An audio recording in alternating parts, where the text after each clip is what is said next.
Hello, and welcome to the Unidentified Celebrity Review. I'm glad you could all make it. Looks like we got 50 of you in the room right now. That's amazing.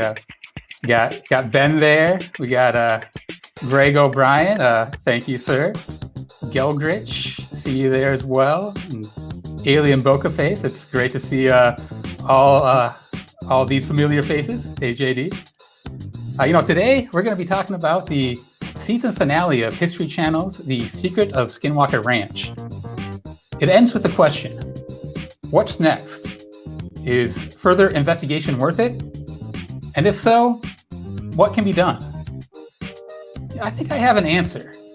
Executive producer TJ Allard, this one is for you, as it could make great TV.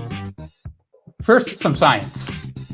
The secret of Skinwalker Ranch, according to my theory, is the phosphorus within the rocks on the land. Phosphorus is an essential element to all life forms. It is also the most rare of the essential elements. If you tried to turn all of the atoms on Earth into life forms, we'd run out of phosphorus first. This means if you wanted to track all life forms on a planet, a very simple way would be to keep track of elemental phosphorus and its movements.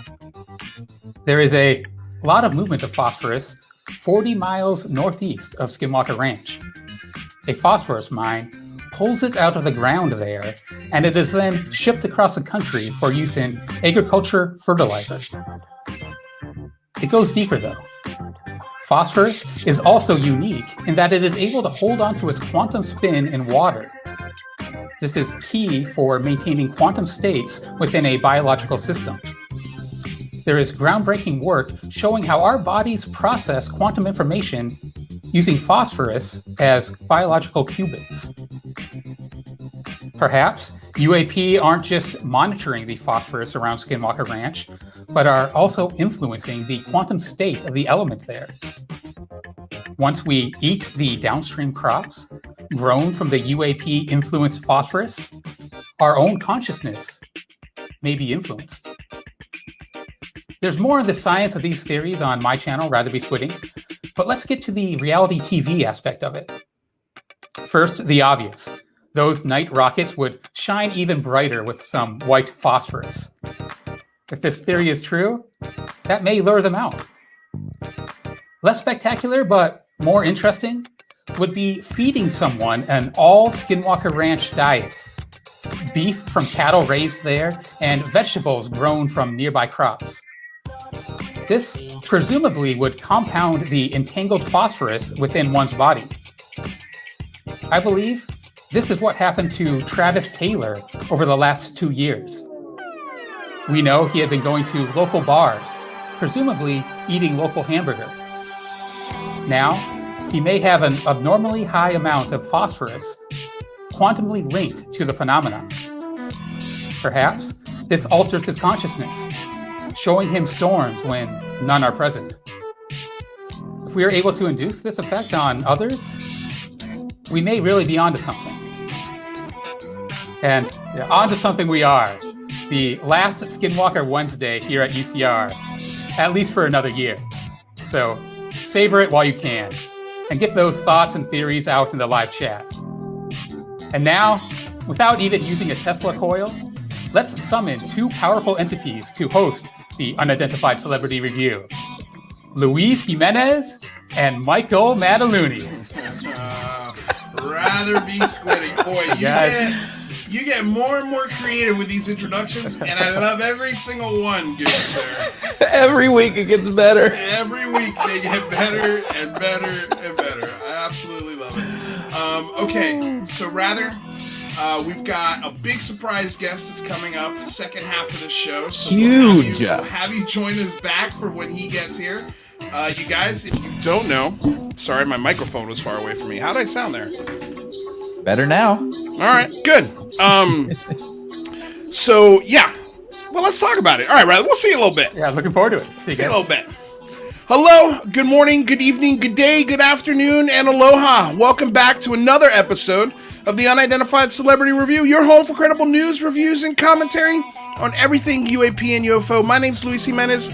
That is my co-host, Mr. Michael Mataluni. We're so happy that you are here. Thank you for joining us. Before we get started, of course, want to say thank you to the sponsor, BlueMarlinChronicles.com, purveyors of the world's finest fishing tackle. Since 1995, want to say thank you to DOS Tapes. They provide all of the tunes you hear on the show.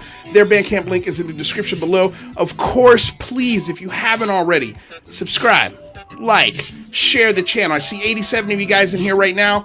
Let everybody know Brandon Fugal's going to be here at 5 o'clock. We get him for a full half hour. We're going to have the Dragon, Brandon Fugal, UFO Jane, maybe Jazz Shaw. I don't know. I sent him the link. We'll see if he shows up. But it should be a killer show. In the first hour, we're going to be talking to the NUNO guys, National UFO Night Out. We're going to get all of the details on that. And what else, Michael? Dude, I'm so stoked for this show. I really enjoyed and I always feel bad whenever we have like a big guest from Skinwalker because I always feel like, y'all are going to think I'm going easy on them. But I really enjoyed this week's episode, so it should be a fun we'll wait for it, but yeah, it was a killer episode. And by the way, my hair's not slicked back because I'm a 21st century Eric Estrada, although I do like that.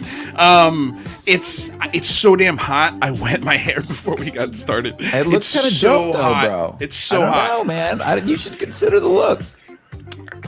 Okay, consider it. Considered. All right. Okay, so Michael, let's a lot of fun stuff happened, man. This week has been crazy, but let's bring in our first guest. Oh, we haven't talked about the Patreon, you guys. This is a public access show. Okay, all of the shows that we do here are free. Everyone gets the same access at the exact same time, and the only way we can do that are through super chats. And another way we could do it is through our Patreon. I put the link in the description or in the chat here. So please, if you've got some time, if you want to help us provide the show Monday through Friday, Monday, Wednesday, Friday here on the Unidentified Celebrity Review, Tuesdays and Thursdays over on the Singularity Lab between the two shows. We've got 5 days a week for you guys. So it's a lot of work. We love doing it for you. And any help you can send our way it goes a long way. I can guarantee you. So with that out of the way, let's bring in our first guest, shall we, Michael? Absolutely. And for those of you who are here and haven't subscribed yet, for good Lord, man, do it. Good Lord, Darius, good Lord. Darius, good Lord, Darius, thank you. $1.49 super sticker. Thank you. No amount is too little. You guys are amazing. You make this happen every single day. All right, so without further ado, we've got an amazing couple gentlemen here today. George Taylor is a writer and maker with experience in sensors, calibration, imaging, electronics, spectroscopy, data science buff, and astrophotography. Welcome, George Taylor. Wait, is George Taylor here?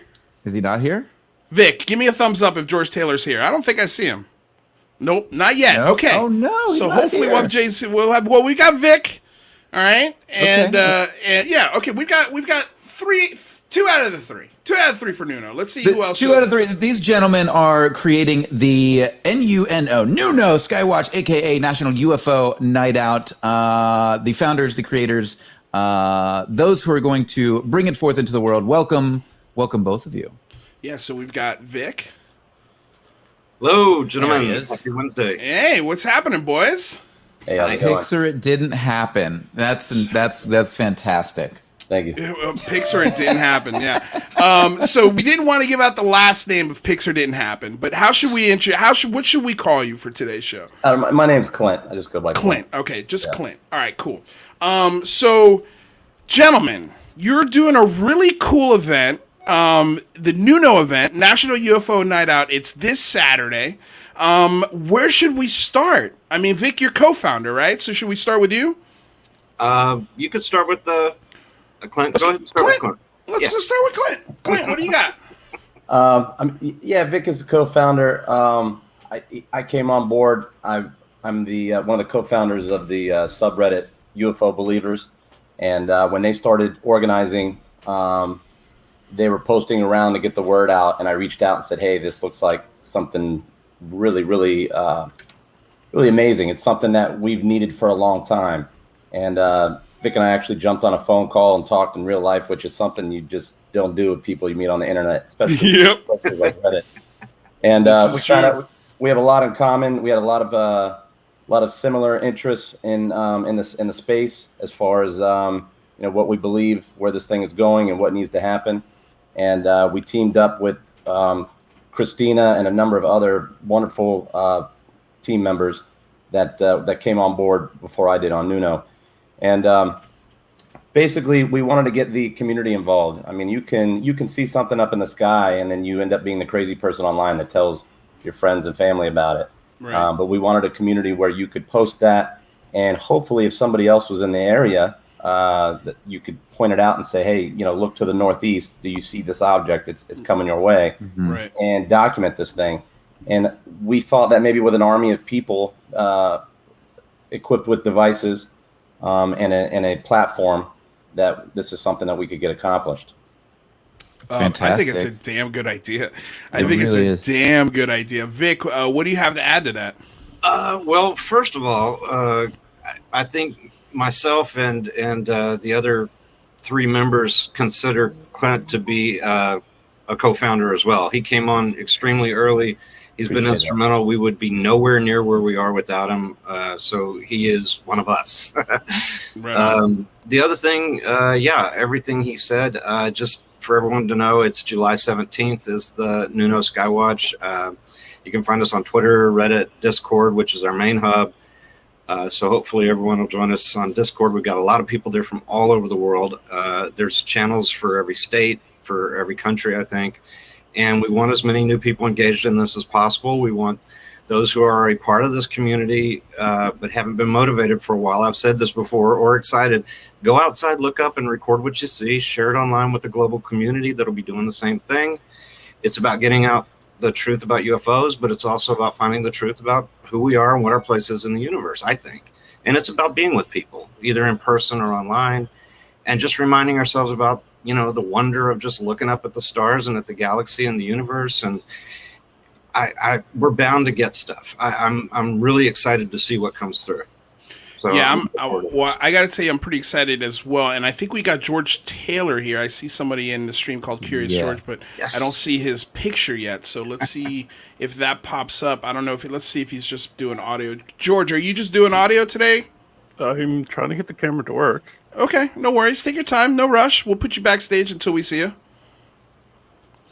Okay, cool. Well, I can tell you, here's what, and I know you guys didn't have a lot of time to plan this, right? This was sort of a like, oh my God, this is a great idea. Let's do it. Which is awesome. I think the thing that I like about this the most is how family friendly it is.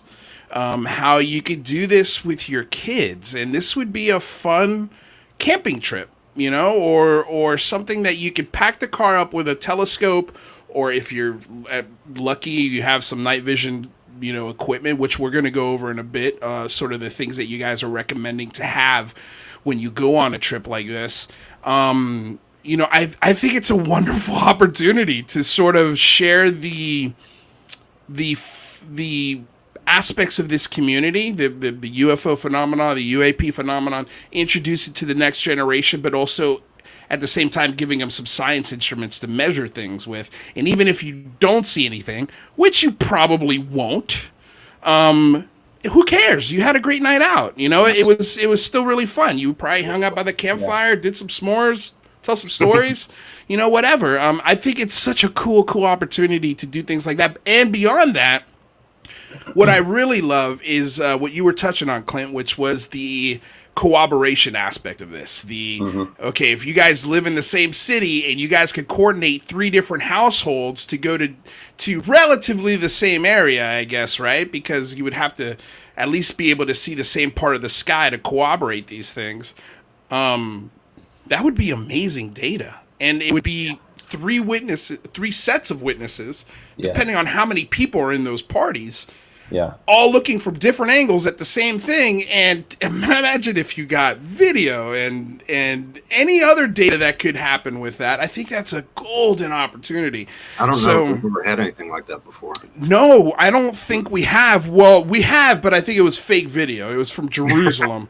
That one where it was hovering above like a temple of some sort and then shot up. And there was apparently different angles of it, but it turned out to be cool, fake. but... Looked really cool. And man, if it was real, holy cow, that would be amazing, right? But we learned that it was just CGI, but a damn good piece of CGI at that. So with that, I mean, what are you, I guess, what are you, Vic, going to be doing on NUNO night? Where are you going? Where are you going to be setting up? And how are you going to try and set yourself up for success? I'm actually going to be starting during the day. This is another thing I've talked about before. It's relatively new, but I'm seeing some people post videos online where they go out during the day. They just put their camera or their phone facing the sky, record in slow motion for about 5 minutes or so. Some people can record longer. And then it's kind of tedious later, but you can go back and people find things. People are finding things streaking through the sky, and it's not bugs. Not all the time. I'm sure some of the time it is, but you can catch stuff. And for people that aren't able to go out at night, they got to work at night or they got other engagements, give it a try. Go outside during the day. I was going to say find some shade, but that might be a problem. And maybe give this a try, lay down on the back of a truck, look up with your eyes. Maybe you'll see something, but you can, bring equipment too if you can. So I'm going to be starting during the day. And then at night, my son and I and his girlfriend are probably going to go out. And I've got a camcorder. We've got our cameras, and we're just going to camp out in the backyard and see what we can find. It's awesome. Yeah. So let's talk. Let's talk tech for a second. If I'm real quick before we talk tech, can we say hi to Curious George? Hey, I mean, look at that. George. Glad to be here. Thanks for the invite. Oh, how adorable is this guy? Love it. Love it. Curious George. Okay, so real quick, George, before we get into the equipment and Michael's question, can you tell us how you got involved in the event and sort of what you're bringing to the table to help organize this? Well, I was introduced basically through following Cristina, so I saw it getting organized and I got the invite. So I thought it was really a great idea. Take things into your own hands. Yeah. Sorry, what was the second part? What are you doing to help these guys organize the event, I guess? Well, I was having some discussions on the Discord chat, and I figured I could probably help out by listing some of the equipment tips.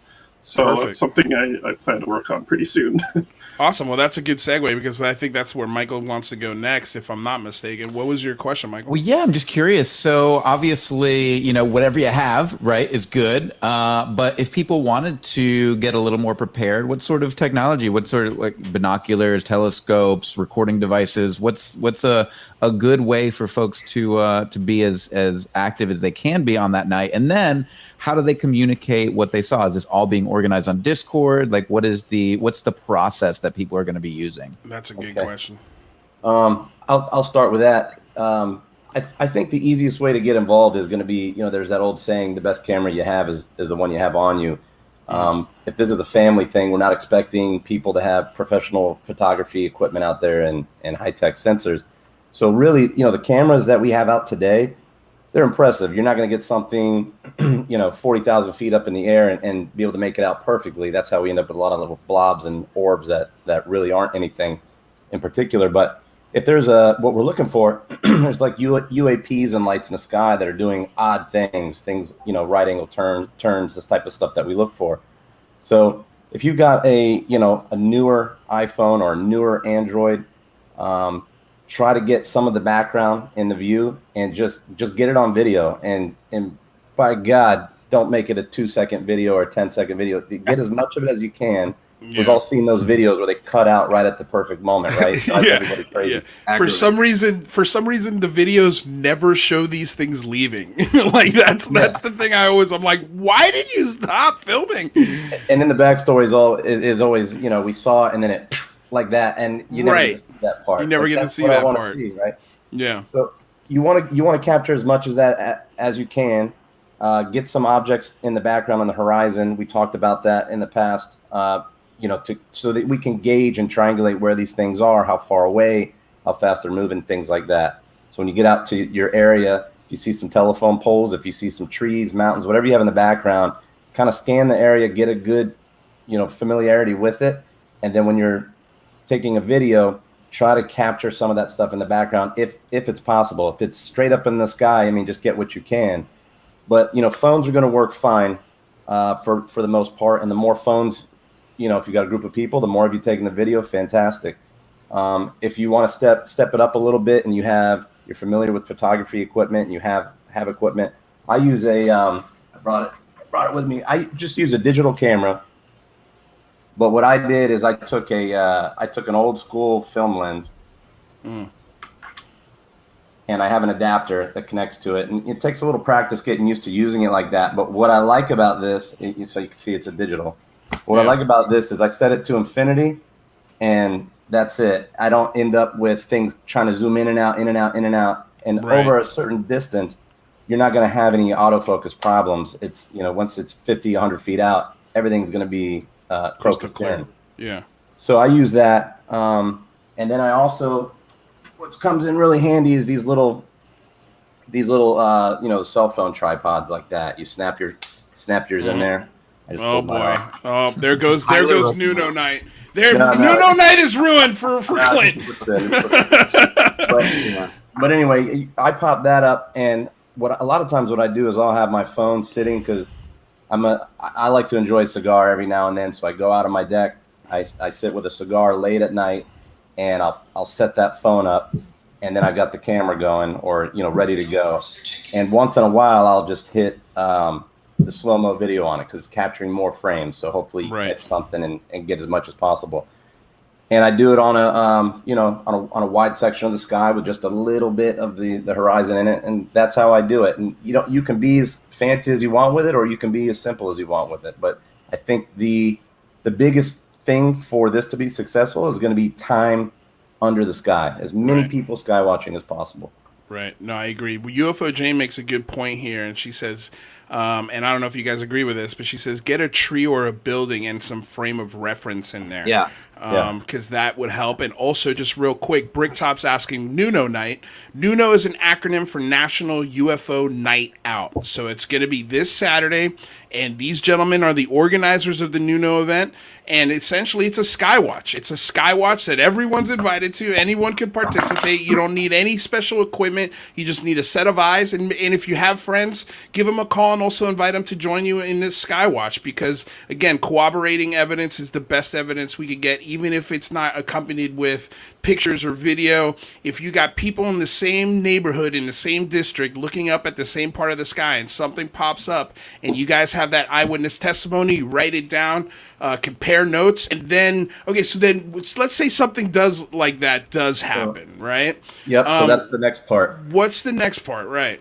We set up a Discord server. It's kind of like a complicated chat app. You get in there and it's got different categories for different things. It's all correlated. So once you've logged in, you've figured it out, you've made your username, you're in there. You can start going through. They're called channels. There's different channels. So one channel is going to say sightings or footage, and that's where you want to post pics, videos, whatever you have. Another one's going to be sightings discussion. That's where we'll talk about it and figure it out. And then if you scroll down, you'll see what's your country. And we didn't go through every country. Obviously, there's hundreds of countries, but people have been listing their country and getting them started as they show up. Currently, we've got around 25 from around the world. And then in the U.S., we have all 50 states. So I live in Florida. I started chatting in Florida, trying to get people together and organized. Not a whole lot of us, but some states have some good discussion going. And as this thing grows, recurring month to month, I think that we'll have larger groups that can really coordinate.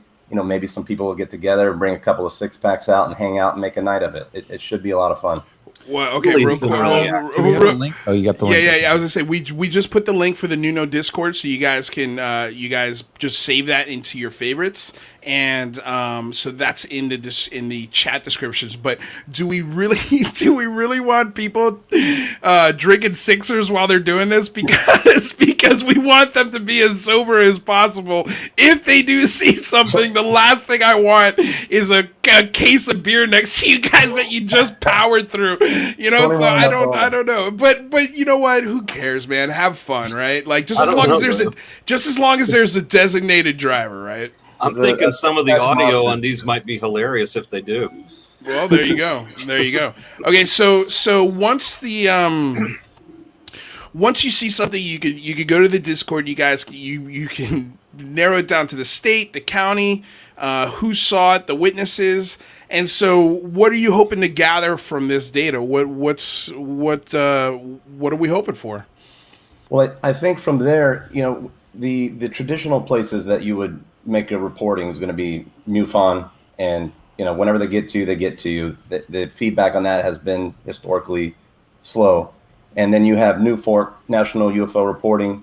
Always forget if it's NUFORC.net or NUFORC.org, but you know, you put your details in and they'll post that, and there is a delay on that getting online. So, you know, I've seen things. I've had pictures of things, and you go online to see, and it could be weeks before you see anything. So we're hoping that this is going to give us a lot more feedback, become a repository for this kind of information, and then hopefully in the future, maybe we team up with MUFON and NUFORC to get them that data and create that redundancy to have the stuff out there and that people can refer back to. This will be a tremendous resource for organizations like that. And we're moving into a new stage now that the UAPTF is existing, now that the report's out. We're moving into a phase where we need more information. We need more data because the right people are going to start looking at it now, not just one set of people in the military. And we can be that. We can be the ideal format, I guess, or at least the testing bed for a new way of documenting this. And the people will be involved, and I think that's the best way to do it. And I want to say something about Discord too. For all you watching this on YouTube who aren't familiar with Discord and might be intimidated by it, a whole new social media you haven't done before, I've never touched the thing until about 3 or 4 weeks ago when we started this. I guess it was more than that. And it's a very, very short learning curve. Once you understand how it works, the process, there's 5-minute videos you can watch. It's really not that hard. Don't be intimidated by it. Just try it out. I think you're going to like it. Yeah, and if you've ever used like any messaging app, Slack or something like that, it's very similar. So all you have is a series of channels where you can communicate about different topics. Once you log in, it's super easy to figure out. So it's not a very big learning curve at all, as Victor said. I think where people get intimidated by it is you'll see a lot of stuff happening in there, cool features and graphics and things moving around, and you wonder, oh my God, what is that? How do you do that? Right. If you just want to post a message and hit send, it's as simple as that. You can learn all the tricks later, and they're just tricks. You don't have to know them. So don't let that stuff intimidate you. Yeah. So Victor, real quick, what are you going to be bringing out to the field on Saturday night? I've got my phone, but the other thing I have is my Canon Vixia HF M500. It's an HD camcorder. I don't have any special lenses for it or anything, but I do have a tripod, which is helpful. I recommend everyone get a tripod if you don't have one, especially if you have a phone. You're really going to be thankful you did, and it's going to come in handy afterwards for other things too, so it's worth it. I think a tripod is probably one of the most underrated tools you can have, because I'll tell you right now, 100%. if you see something in the sky, and let's say it sticks around for 15, 20 minutes, your arms are going to get tired, and it's going to be very difficult to keep that thing in frame. So get yourself a tripod. Spend, I think for $50 you can get a really, really killer tripod. For $20 you can get a cheap one, and it'll still do pretty much the same thing. Just won't be as smooth or as sturdy or as long lasting, but it gets the job done for the night. Especially if you only use it once or twice a year. Let's make those stabilizing bots go broke. Yeah, exactly. But trust me, you'll use it a lot more than that. So George, real quick, what are you going to be using on the night of? Well, I've got this super zoom camera. It's equivalent to 1200 millimeter, and it can like zoom in on a planet. I can just sit here and see Mars, which is quite amazing. Nice. That's So awesome. Besides obviously a tripod, awesome idea. And I had this other idea based on my knowledge of I can't even say it myself. Spectrometers. Yeah. So Okay. spectroscopy. Oh, okay. I got it. You got it. So one thing that I thought that would really help, I guess, authenticate your settings. This is like an IR filter. So even if you just briefly put this over your camera and look at the lights. Now, the purpose of this is like a normal light like this. You can't see anything. So drones, airplanes, they literally do not show through this. But the theory is that a UFO does have some sort of infrared light, and you would be able to instantly debunk any sort of fake false positives by using this method. So that was an idea I basically wanted to try out. I had another tip too. If you can get a good app for your phone, for example, there's one called Open Camera. It lets you use something called a RAW mode. That's very important too if you want to prove to others that it's authentic to your camera, and it's actually also better quality. So that's only applies to still frames, still pictures. But if you can get that, and then when you share that, people will be able to analyze that and say, there's no extra processing. Your phone has all kinds of fancy selfie modes and enhancements, color enhancements. If you want to get something scientific, you just want like the raw data that's like untouched, and that would be very interesting to me as an analyst. Here's what I'm loving about all three of you guys, and what you're bringing the night of. It's all different. They're different cameras, different settings, different systems. There's no wrong way to do this, is the point. You can have anything. And your camera phone. I would recommend maybe something better than like a disposable camera, but if that's all you got, use it. So real quick, Michael, let's reset the room. Just get everybody caught up, just in case they came in a little late. They can get caught up on what we're talking about today. Absolutely. So thank you. First of all, thank you everyone for joining us today. We've got an amazing show for you today. Right now, we're going over the National Night Out, the National UFO Night Out with the founders. So thank you guys so much for joining us here. For those of you who are sticking around for the second hour, we're also going to have review on episode 10, season 2, the final episode. We're going to be hanging out with the dragon. We're going to be hanging out with Brandon Fugal as well. So make sure you stick around for the second hour and stick around and share the shit out of this show right now. Share the shit out of it. Currently joining us on the panel, you've got George Taylor. He's a writer and maker with experience in sensors calibration, imaging, electronics, spectroscopy, data science. He's also a science buff and an astrophotographer. So welcome, George. We've got Paul Davis, is a father. We don't have Paul Davis. We've got right. Vic today, and I didn't have time. You know what? Inside baseball here, guys.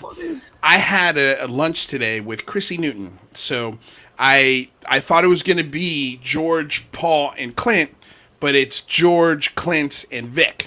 Yeah. So I didn't write a bio for Vic, but do me a favor, Vic, if you can. So are you talking about Victor Ritchie, who is one of the founders of NUNO and is a USAF veteran? He has a unique perspective on several areas of the phenomena, including the threat narrative, which we went over last week as well. Is that Victor? Is that who we're talking about? That's the one. That's the one. You did find it. Excellent. I know that guy. Excellent. And then we've also got George Taylor. He's a writer. We've already talked about. We already talked about George. You forgot Clint. And Clint, I definitely don't have anything. I got Clint. Clint is a researcher and experiencer for over 30 years, co-founder of UFO Believers on Reddit, a forum on ufologists, experiencers, contactees, and researchers, moderator and team member of NUNO Skywatch, aka National UFO Night Out. Again, if you guys don't know what it is, National UFO Night Out is exactly what it is, what I just said. It's a National UFO Night Out. We're all going to do skywatching July 17th. If you can make it a camping thing, make it a camping thing. If you can make it an hour thing, make it an hour thing. But But just get out there, tell your friends, use the hashtag, spread the word. It's this Saturday. Everybody's going to be doing this on Saturday, so join us, because I'm going to go to the top of my roof. I live in Los Angeles. Tons of light pollution. I cannot see, if I'm lucky, I can maybe see Jupiter, but it's pretty tough to see anything past that. So, do you guys have any suggestions for folks like me that live in these very populated areas? Vic, you raised your hand. What do you got? One of the things I was going to bring up, there's some apps people are going to be wanting, and you may already have. One of them is just look up Dark Sky Finder. There's websites, but there's also apps for it. Rather, can you bring that up? Pardon?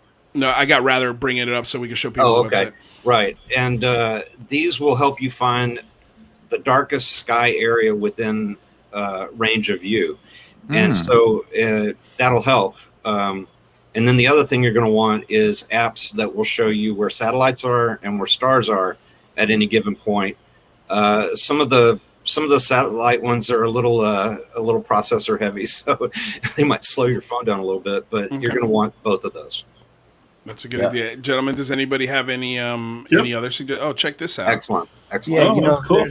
There's if you see a lot of these videos coming in, I mean, we get bombed daily on Reddit with them. A lot of the videos, there's clouds in the video. A lot of them are daytime. There was one out of I want to say England a couple of years ago, and it was an overcast sky, and it was just these orbs and lights going all through it. I mean, hundreds of them. It was crazy. So it doesn't, a dark or cloudy sky or polluted sky doesn't necessarily dictate you're not going to see anything. Right. Are you going to have more fun if it's clear? Will you see more wild stuff way up high? Yeah, probably. That's probably true. But there's cases where there were these black triangles that were under the clouds and were just going over by dead silent with no lights on them at all. So you might see stuff like that. One of the other apps that you're going to want to have is one called Flight Aware. It's going to have commercial flights and most private flights, planes. And the idea is that when you see something, you can quickly filter out if it's a plane, a satellite, a star, or whatever it is, by utilizing these apps. Right. Download them early, get familiar with them early. They can be a little bit tricky in the beginning. And, you're gonna want to have service where you're at too. If you're going way out far somewhere and you're just able to get pictures and upload them later, that's fine. But when you get out to where you're at, and if you have service, we're going to be, our plan is to be logged in to Discord. So you want to get into Discord before the day of the event and start saying hello, get familiar with it, and then we'll have people sky watching and doing rounds basically. Yeah. Real quick, let me just address this $5 donation from Bricktop. Guys, we need Cristina Gomez and Linda Moulton Howe on here to please, Women of Ufology for the win. Cristina was supposed to be here. She had to work. She was good. She's the one who set up this whole meeting. So you could guarantee that Christina's already made a couple of videos on this. So go check out her channel. Go check out those episodes because they go into great detail on the, especially the equipment she has. She's really spent a lot of money on getting some killer equipment for her own channel and her own stuff that she's doing. So I'm excited to see if she comes up with anything. But yeah, it's a great point. I wish I could have Christine on the show every day. I'm not gonna lie. And I agree with you. More women. We definitely need more female voices in this, without a doubt. Okay, I'm sorry I cut you off. You were saying. Don't forget UFO Jade. UFO Jade's gonna be on the show in a half hour. Nice. She's gonna be here. Big fan of all of those ladies. I saw them do a happy hour episode a few weeks back. That was fantastic. That was. Yeah. Well, I think we've got the best ladies in ufology. We got Tina Tamazuski. I'm pretty sure I got that right. And then we've got, we've got our esteemed Artemis. I want to call her Artemis Prime. Because she's like as valuable as a transformer. So we've got a lot of, we've got UFO Jane. We try to highlight the ladies as much as we can. Jane's actually a moderator on UFO Believers on Reddit. There you go. Came on with us a while back. And there you go. No, she's invaluable. And that's why I love having her on the show. She's she gave a great, she's like, put stuff in the foreground so you can have some scale to it. And that's a great point. But yeah, I'm sorry, you were saying there, Clint. Just the apps. It looks like people are posting them up in the chat. But FlightAware, there's one on iPhone called I think it's called Night Sky. That'll show you satellites and things. You'll be blown away once you start looking how many of those damn those SpaceX. What are those little tiny satellites? Yeah, the low orbit, Oh the my Starlink, God, the so Starlink many. satellites. Yeah, They're the internet everywhere. ones. Well, I've heard they're going to start painting the Starlink satellites black. Yeah, they've already because started, actually. they're so bright that people are freaking out when they see them. Yeah. So yeah. So okay. Does anybody else have any sort of tips or tricks as far as big cities go? Some, where there's a lot of light pollution. What do you got, George? I just wanted to mention when you talked about light pollution, I've been thinking about techniques to deal with that, and I have a way of processing images. So basically just subtract, take a base reading basically and subtract that from the others, and then anything that moves, anything that's different in the sky, it just shows up really clearly. It's like there isn't any light pollution. So it's like I don't have an app or anything for that, but if anybody has that problem, they post it in the Discord. I can certainly process that for them. So in other words, don't really worry about it. Keep it steady. I'll be able to process that out. Right on. Victor, any thoughts? Yeah, Clint already mentioned this, but if you don't mind having location on for your phone camera, that's going to help a lot too. If you don't like having that on, that's fine. But one thing I'd recommend to everybody, please try and when you go out, wherever you're at, figure out where north, south, east, and west is. And when you do post anything, whether it's a picture or a video, try and include that. If you don't include anything else, try and include that. That's going to help a lot. If you're not able to get those apps and determine what you're seeing, that direction and your location will help others figure out if it was something else that you saw. So I'd recommend everyone do that. Would you also recommend to get a hard compass as well, other than a digital compass? Yes, and they're fairly cheap, and you can get them almost anywhere. Super grocery stores, Walmarts, Targets, whatever. Right on. Yeah. Michael, any thoughts? No, I just think it's exciting. I mean, this has never been really attempted before. So the fact that you guys have put this together, organized it, and moving it forward, I'm just thrilled that we got to be a little part in helping you get the word out there, because I think this is such a cool and important idea. And I love the idea of this building on itself, right? Like this is just the beginning. And the more we can get folks out there actually looking at the skies, and reporting back and triangulating data, I think, we're all seeking and craving more data on this topic. And the fact that you guys are out there actually putting this together and making it happen, I think it's inspiring, and I think it's going to get a lot of people moving. Thank you. Yeah. You guys going to be out there? I'm gonna try. I mean, I don't know how long I'm gonna stay on my roof. I'll be honest with you. It's hot as hell in Los Angeles right now. But yeah, man, I would love it. I wish I had more time. I'd like to go out to the desert and do this, because I think that would just be fun either way. Don't care if you see anything or not. That would just be killer. But my girlfriend's out of town. She's just getting into town this week, and I haven't seen her in 10 days. So I don't think I can convince her to go out to the desert to do this. At least not dark area of the sky out where you're at, don't you, Lou? In Los Angeles? I mean, just outside of town. I know that's a big area, but dude, you said the desert. If I drive 2 hours, oh really? It's nothing. There's nothing out there. Nice. And it's really great sky watching. If I drive 4 hours, it's even better. Because you can get to Death Valley basically in 4 hours, and the California version of Death Valley. It goes into Arizona and Nevada, but I'm about that far away. It is cool. It's a little scary, but it's very. If you're gonna do something like that, bring water. Bring water. Like seriously, always bring water. I feel like that's the most underrated tool thing you can bring. Bring a ton of water, because if you guys get stuck wherever you end up going, God forbid you get stuck, make sure you have water, because water is going to be, especially if you live out in California. Are in a drought right now. Yeah, it's going to be rough. $5 donation. Thank you Bricktop UFO Burning Man in the desert. Let's make it happen, Luis. Woo. I'm down. Oh, are you, Clint? are you?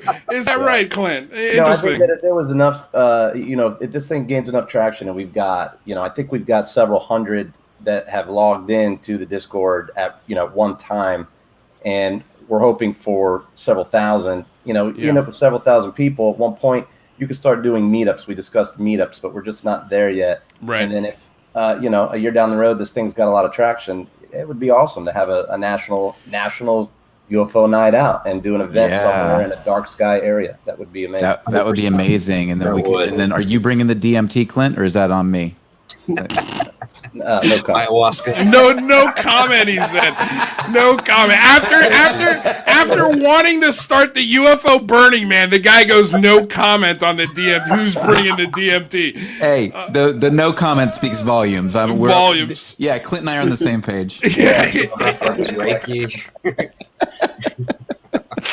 Oh my goodness. Okay. God, I had a question, but I just lost it. Because now I'm thinking of Burning Man in the desert, and I saw somebody in here going, "Oh, I'll take you out to the desert and show you something."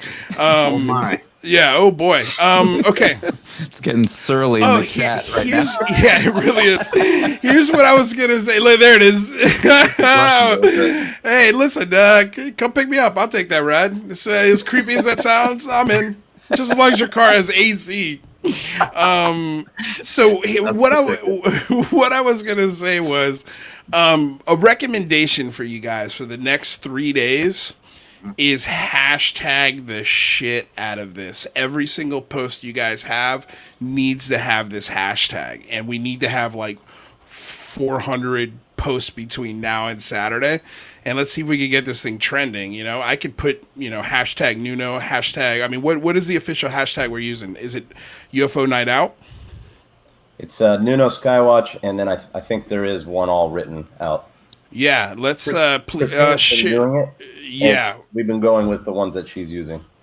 I think those are so important, and let's see if everyone in the chat, if you guys are on Twitter, look toward my my Twitter account here in the next couple hours, and also definitely look at Christina's and save those hashtags. And anytime you tweet anything, just pop them in there. We can put the hashtags on announcements channel for our Discord. There you so go. You can go there and get them, and everyone use them. Right, yeah, because it's a great way to sort of point people that are curious as to what it is. If they see it in a trend and they're like, National UFO Night Out, what's that? And then they click, then it'll take them to the Discord, and boom, we've got another person possibly looking at the sky. Wow. I think, there you go. Hashtag NUNO Skywatch. Love it. And for the people that are going out there, we discussed this on Christina's show as well. We got a little more into it, but it needs to be addressed. It's people live in different climates, so do this with the approach that you're going camping. Right. And God forbid you get lost in the middle of the night. You're going to be camping until you figure your way out. So bring a backpack. If it's cold where you are, bring a blanket. Bring a jacket. Bring gloves if you have to. I'm down here in the swamp, so there's mosquitoes everywhere. I've got to prepare for that kind of stuff. So just wherever you're at, like you said, if you're going to the desert, bring water. Be smart. Don't die. Yeah. Man, I'm also from Florida, and I would go to the Everglades in the middle of the night sometimes and go night fishing. Yeah. And that was just, I'm not sure how I didn't die from malaria or some, crazy disease like that. But I mean, just talking about DMT, don't ever roll a joint and put bug spray on yourself at the same time. Oh, man. Those things do not mix. Wow. Just a tip. I got citronella candles out here because we've got mosquitoes in Texas too. Yeah. And I got to tell you, also don't roll one if you're near a citronella candle. Yeah. I mean, nasty. I am not a DMT guy. I'm not a mushrooms guy. And man, I was not prepared for the nightmarish visions that I saw when that happened. It was pretty scary. So real quick, guys, let's because we've got about 13 minutes left before we say goodbye and bring in the next panel. Can we go over a little bit about, George? George is a writer and experiencer, and Paul, you're retired Air Force. So I'd like to know a little bit about, or not Paul, Vic. Are you retired Air Force? I am. I'm sorry Yeah. about that. It's an old pseudonym from when I tried YouTube a long time ago, and I'm sorry for the mix-up with my name. No, it's okay. It's fine, but I just want to make sure I have it right. And then Clint, you're a researcher and experiencer, and you've got 30, years of experience, and then you're also really big on Reddit. So these are things I kind of want to explore real quick before we get out of here. So Vic, let's start with you. Retired Air Force. What part of the Air Force, and what got you into this topic? Sure. I got into it when I was a kid. I was big on sci-fi. My last years in high school was my dad bought 10 acres of property in the big thicket in Texas and moved us out there. And I had some serious night sky. And I went out and just, I saw things at night. I mean, nothing big other than just unexplainable things. But it was my time in the military and an experience I had at Fort Hood. As far as my time in the Air Force, I was stationed with the Army almost full time because I was a liaison for calling in air support. It's interesting, but it's another topic. But while I was late at night, once on Fort Hood, which is a huge range in Texas, it takes up a big chunk of the state. We were listening to the radios we had in our Jeep, and about 3 in the morning, 2, 3 in the morning, there were some hills across the valley we were at, and we saw a red orb just slowly come up. It looked like a football almost. And it was hard to judge distance until it started going to the tree line. And the distant hill had this valley between us, and it would duck behind the trees at the ridge. And so you could tell it was at least that far away. And then at one point it went up, and it looked like the reddish color faded a little bit. And then 2 started popping out from it, littler ones, and then they just spread out, and then they kind of moved a little bit closer together, and then all of a sudden they all just took off and left that main one in the middle. One took off straight past me to the right, and then slowly that middle one just kind of went sideways at an angle and disappeared behind the ridge, and I never saw it again. But I one of the things someone asked me is whether or not it affected the radios I was listening to, and unfortunately I didn't pay attention, so I don't remember if it did or not. I was just fascinated. I was frozen in place and just amazed, and I've had the bug ever since. So. Did you guys report it that night? No, we didn't. None of us did. Why? The stigma. This was back in the 80s and early 90s, and the stigma was there. I was Air Force, but I was stationed with the Army. Air Force is very phobic about it at the time and a little bit still now, but the Army was more open, and even still, nobody wanted to talk about it. Right. Interesting. And so, George, if you can, give us a little background in how you got into this as well. Well, I've always been interested in sci-fi. I used to love shows like X-Files and so on. It's actually pretty recently that I got more, serious into it. I guess it started with To the Stars Academy, and some of the things that they posted, I went through all that, seemed pretty legit. And I just remember one day, going through all this evidence, and it just kind of struck me like, maybe there's a lot more to reality than most of us normally realize. And it was just kind of a really, amazing, deep feeling. And it's like, I just want to find out more. So, it's true. I am a curious person. So I want to understand what this new reality could be. Like, is this really true? So I've just been really interested, especially the last 2 months. Like, there's been so much information coming out recently with, those videos being confirmed and the new videos. And I've gone through all the debunking and all the pluses and minuses, and it seems pretty compelling to me. So at this point, I just want to find out what the truth is. And have you ever had an experience yourself? Unfortunately, no. Maybe. So something I like as an astrophotographer, something I often do is take time lapses of the sky. And actually, just a few months ago, I left it out for a couple hours, and I was scrolling through the video and I was like, wow, there's this light that's moving like really quickly. Like it seemed like really far away, and it would have been going very quickly, and it was blinking very slowly. It was not like a plane or anything like that. It didn't seem like a satellite. It's something I'm still pondering, like what exactly it was, but that was quite interesting. Okay. And same question for you, Clint. There was a event in the 80s, the Gulf Breeze sightings. If anybody remembers that one. Man, yes, I do. I was a kid watching that on the news, and it grabbed me. So I started reading up on it. I mean, I was like 7, 8 years old.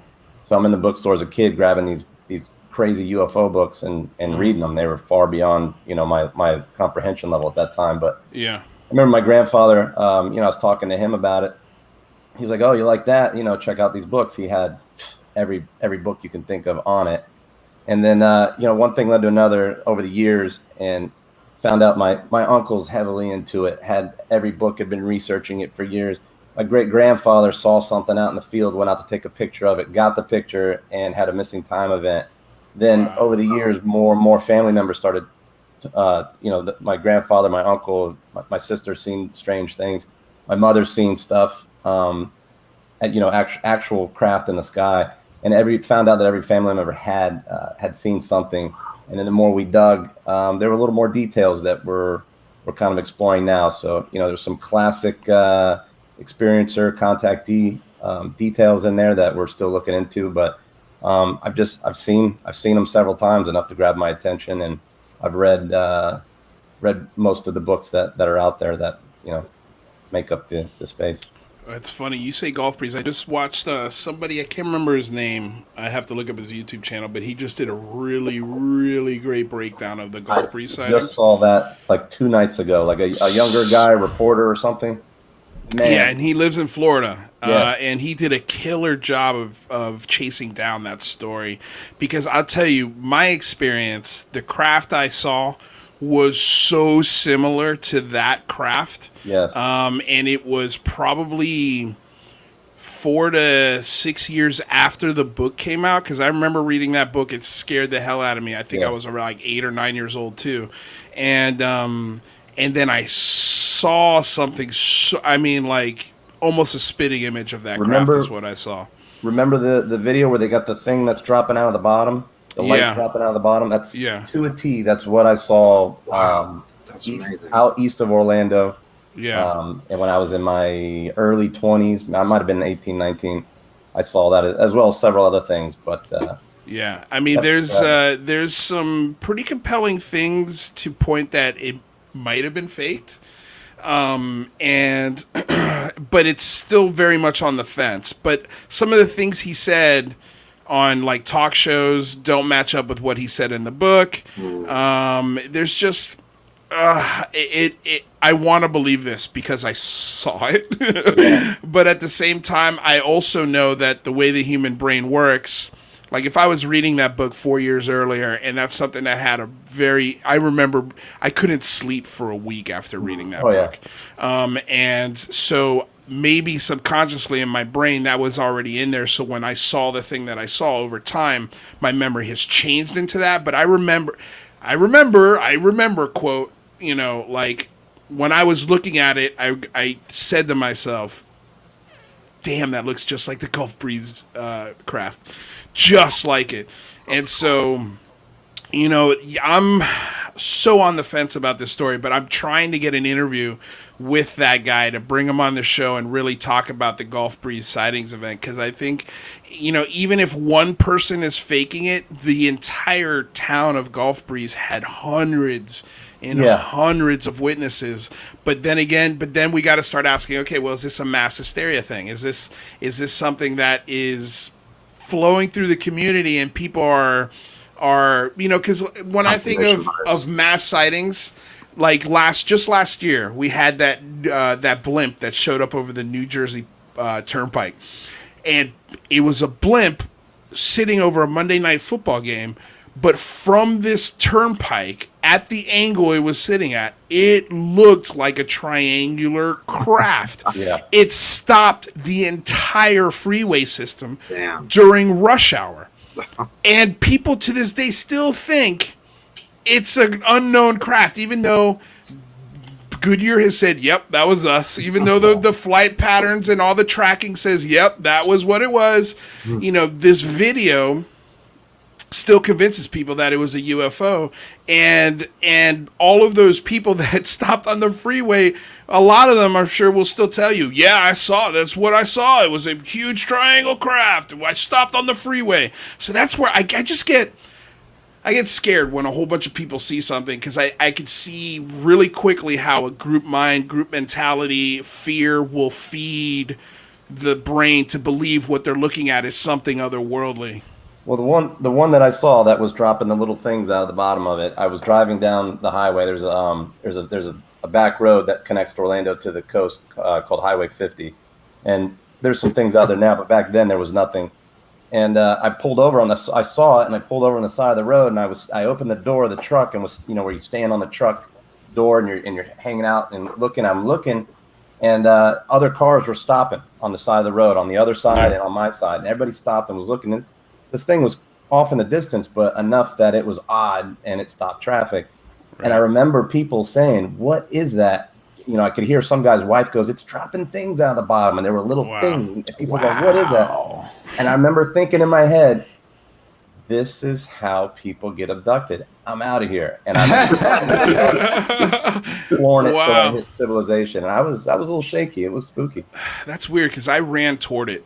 I wanted to get a better look at it. Even at 12, 13 years old, I wanted a better look at it. Okay, well, gentlemen, we're at the top of the hour. We've got some more guests coming in, but it's been a real pleasure having you guys stop by, chat with us, give us a little bit of background and sort of the best way to be successful on Saturday. So, Michael, if you can, let's outro everybody. Let's give them an opportunity to share where people can find their stuff, and let's get on with the Skinwalker review, huh? Absolutely. So we've got just make sure you do not leave. We've got an amazing second hour coming at you guys. We got Brandon Fugal, we got the Dragon.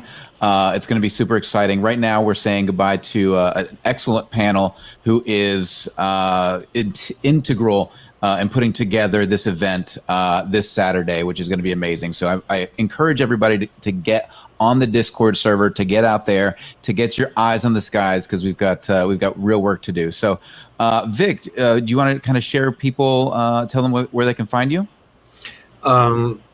If you go to Discord, it's going to be PD Genoa, Genoa. That's my username pretty much across social media, so that's how you can find me. I just want to tell you, Michael and Louis and Cristina, you guys have done wonders for helping us get the word out on this, and we can't thank you enough for that. And also, Clint will hate me for this, but you guys got to get him back. He's got stories to tell, and this man can tell them well. Yeah. Well, no, I know for sure. No, you guys are definitely going to be coming back. I know we're going to have you, Vic, back, I think, on Friday, right? To talk for about 15 minutes, just to give everybody a quick reminder of what we're doing on Saturday.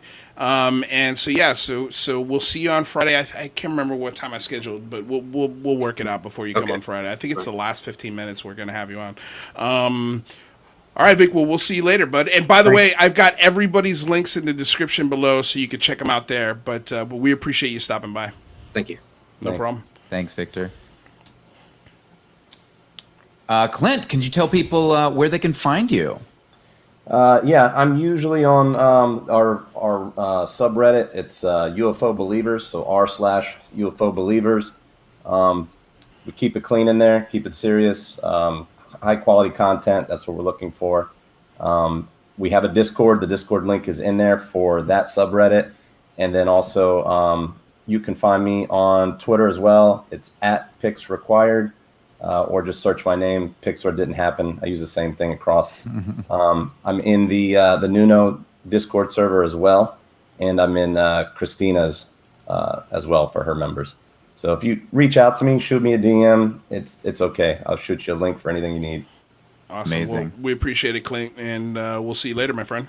Thanks, man. It's been great being on. Ciao. The one and only Curious George Taylor. Can you tell folks where they can find you? Well, I'm on the NUNO Discord server. I'm also on Christina's Discord server. You can add me, Curious George, number 6557. I'm sure you'll put the links below. I don't have any particular websites or social media presence, so for now. And by all means, if you have any questions about photography, astrophotography, you have some videos you want to analyze, I can probably help you out. Any apps, anything technical, definitely can help you out. Cool. Awesome. Fantastic. Well, George, we appreciate all of your input and insight, and good luck on Saturday, man. I hope we get something. I hope we do. If we do, please come on this show because I want to see it. But we appreciate it, man. Thanks a lot. Yeah, Thanks our a lot, pleasure. George. Awesome. Good first hour. Let's reset, shall we? Absolutely. So for those of you just joining us, make sure you click the subscribe button, click the bell so you know whenever we go live. We're going to be back here on Friday as well. Every single Monday, Wednesday, and Friday, we are here at the Unidentified Celebrity View. On Tuesday and Thursdays, you can find us at the Singularity Lab. Make sure you check us out. All you got to do is click the link below to subscribe to that. We've also got John Greenwald coming on the Singularity Lab tomorrow, which should be a killer show. But right now, you are in the right place at the right time because we are going to be reviewing episode 10, season finale of Skinwalker Ranch. We've got an amazing panel for you. We've got the one, the only, the king of facial expressions himself, the dragon. What's happening, up, brother? Bryant? What's going on, fellas? Always good to see you, my friend. Yeah, I like the you shirt. as well. What kind of shirt are you wearing today? Well, this is actually my self-promotion shirt. Brandon had some shirts made up, so it's Show us. Hell yeah. Exactly. Oh, hell check it. yeah. And look, I they love made it. my arms a lot bigger. So Yeah. It's not anatomically correct, huh? it is not remotely. Well, I'm sure at one point you had those guns. You know what? You're probably being very what's the word I'm looking for? The only gun that's legit on this shirt is the one I'm holding. That's it. There you go. So- There you go. That's the guns you really rock. Well, dude, Yeah. that's awesome. I love the shirt. Let's get Jane in here because I see our Absolutely. special guest. Amazing. So thank you so much for joining us, guys. If you are a fan of UFOs, then you are not going to want to miss That Weird UFO Show. Creator and extraordinary personality, ladies and gentlemen, UFO Jane. Hey, Jane, how are you? Yeah, let's do it. It's bittersweet. It's bittersweet. It's a bittersweet day. It's a bittersweet day. Indeed. We have Jazz, but I don't think we're going to have video. Let's see if we've got audio for Jazz. Jazz, can you hear us? Yeah, we got audio only, unfortunately, because we're in the middle of something of a weird event going on where I live right now. Ooh. Yeah. Now, we about an hour and a half ago, a jet, which I thought was an F-16, dragged everybody in my neighborhood outside that went over at 1,000 feet tops. Wow. And it was just leaving this huge black trail of smoke like it was having a problem. Wow. And then all the power went out in the that's wild. entire county, and it's been out for more than an hour, and I've been in contact with other people. My neighbors were all out like, what's that jet doing so low? And I worked on aircraft carriers. I know a fighter jet when I see one. It was probably an F-16. It came over really low over our house and had black smoke trailing over it behind it. And then all the power went out in at least one county, possibly more. We're still sitting here in the dark. So Wow. I didn't want to miss the show. So I'm here, but I'm doing it totally just, by Well, phone. we got your Because sweet. everybody's in the dark. We got your sweet sounds. That's all we need. And we're happy you're here. Hopefully the power will come back on soon. And so, yeah, we've got our last guest that we're going to bring up. You're a trooper, Jazz. Thanks for joining us. All right. And for those of you who are living under a rock, we've got an extraordinary, prominent businessman and real estate developer and the current owner of Skinwalker Ranch. Ladies and gentlemen, Brandon Fugal. Welcome, Brandon. Brandon. Hey. Hey, welcome, sir. Hey, it's good to be with you. So happy to have you back. I'm glad that you were able to lend us a half hour of your time. I know you're a busy man. So let's get into episode 10, which, by the way, was awesome. I thought it was game-changing, you guys. I mean, has there ever been a program, has there ever been a series or a documentary in history that has shed more light on the UFO phenomena and frankly these types of topics than ours? I mean, we just finished 18 episodes unveiling behind the scenes what has been happening with our team, with all of the participants. And looking back over the decades, I've never seen any other program that has actually revealed this type of content. Enlighten me. Are you guys? I'm thinking of it right now. They never found Bigfoot. They definitely never found Bigfoot. Yeah. That's for sure. And also, like, if I think of all the other shows I've watched and the ones even that I've enjoyed, I've never seen a show that has captured as many things on camera as your show. And it really was highlighted in this last episode. So, yeah, I think I could agree with that statement. I mean, let's get real here.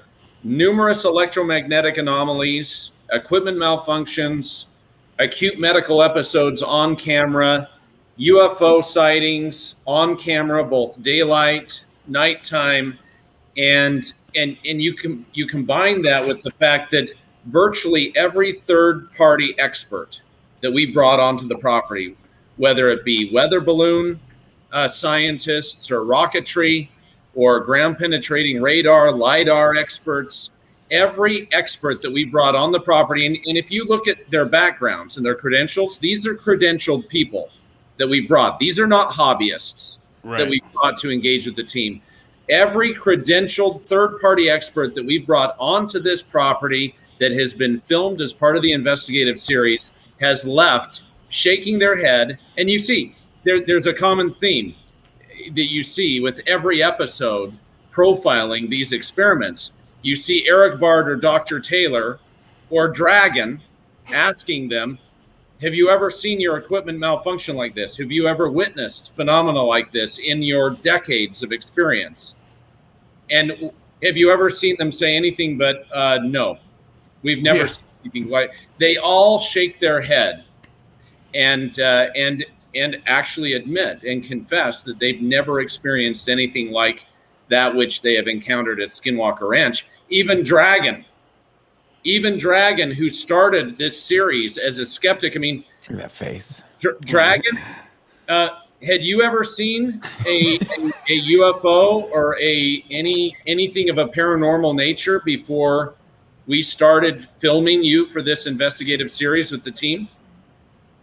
First off, can you see why it's so easy to want to go to bat with this guy and follow him? I mean, his passion for all of this is the best. I've known Brandon for so long, and if he believes in something, he is going to put his everything into it. And so, yeah, I'm super happy that he jumped on. No, I mean, the easy answer is no. No, I hadn't. I thought it was stuff of science fiction, and I'd never experienced or seen anything remotely of that nature. And neither had you until one of your early visits to the ranch. True. Well, and it's funny.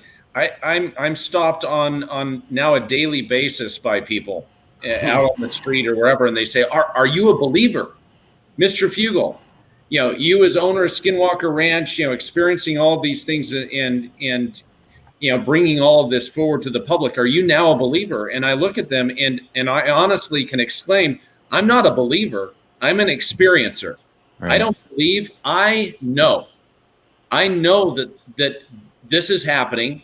I know that there is reality to these claims, and I know that we're not alone. Now, trying to define what that means is a whole other discussion. But, anyone who would deny the reality that these things are happening, that our airspace is being violated indiscriminately, that electromagnetic anomalies occur without warning, that are transient, that are unexplainable by even the most astute scientists. I mean, anyone who would deny this, including, the talking heads that you see pontificating on the 10 o'clock news, like, what's his name? Neil deGrasse. Is that guy in denial? Have you ever seen someone that is in denial more than that guy? Woo! Yeah. Boy, oh boy. Fiery today, Mr. Fugal. I love it. It's true. I'm going to call out. Do you think you could ever get somebody like Neil deGrasse Tyson or, even Mick West, like, out to Skinwalker Ranch? That would just be... I've invited Mick West. I actually did his show without hesitation. When I was first asked, I didn't even flinch. When I was asked on Twitter whether I would go on Mick West's show, on his podcast, and engage with him in an open, transparent discussion relative to our investigation at Skinwalker Ranch, I didn't miss a freaking beat. I didn't even hesitate. Why? Because I know what I've seen. I know what we're recording. I know what we're witnessing, and I know what we're documenting with scientific rigor is absolutely clear. And no amount of trying to explain it away as swamp gas or seagulls or what's balloons? Balloons. Radar glitches. Yeah, that's his new thing. Yeah, I guess multiple sensor glitches. Yeah. If that isn't the biggest bunch of bullshit excuse I've ever heard in my life, I don't know what is. When he's calling into question the credibility of numerous decorated fighter pilots, radar technicians, and military personnel that have gone on record, and I'll say this, courageously gone on record and gone public with the fact that they've encountered these things and that it's real. How can someone be so dismissive? I would say it is the height of it. It's both ignorance and arrogance. And so you invited Mick onto the ranch, and he turned you down? Yeah, he basically. I mean, I think there was a movement. He said, "No, someone needs. If Brandon will pay me to come." I think he said he wanted to. He says, "Well, he will pay my expenses." And I'm like, "Oh, well, there's a point where this becomes a little bit pathetic. I'm not going to. If I have to pay someone to come to participate with the team." Then I'm sorry. We have better things to do, and frankly, we have people that are credible that are dying to get on there that frankly want to collaborate. I mean, the experts, the professionals that we brought on with the team that have been engaging with Dragon on a day-to-day basis for months at a time. I mean, these individuals, for the most part, enter the property as skeptics. They enter the property saying, look, I don't necessarily believe these things are true, but I've been hired to come as a third-party expert, as an engineer or a scientist, and I'm doing the job. Travis was the same way. Yeah. I mean, Travis was the exact same way, and now literally you talk to him, and he can't wait to get back because he thinks it's on the verge of discovering the most important thing that he's ever come across. And he was the biggest naysayer, biggest y'all are bullshit crazy guy that there was right from the beginning. You remember we were sitting in Prometheus's offices. We were sitting there interviewing Travis, interviewing Dr. Taylor as a team. We had everyone. Remember that, Dragon? Oh, yeah. There was Dragon. We had our principal investigator and real chief scientist, Eric Bard, Thomas Winterton, the whole crew, even Uncle Jim. Even Jim was there nodding. And we were all sitting there, and I remember Travis. Remember Dr. Taylor? He said, I think this is a bunch of bullshit. Remember that? Oh, yeah. No, he flat out looked at us like this guy is trying to ingratiate himself to some team and says, I think y'all are batshit crazy. There ain't nothing going on. There ain't nothing going on at that ranch. It can't be explained away with science. I believe in scientific.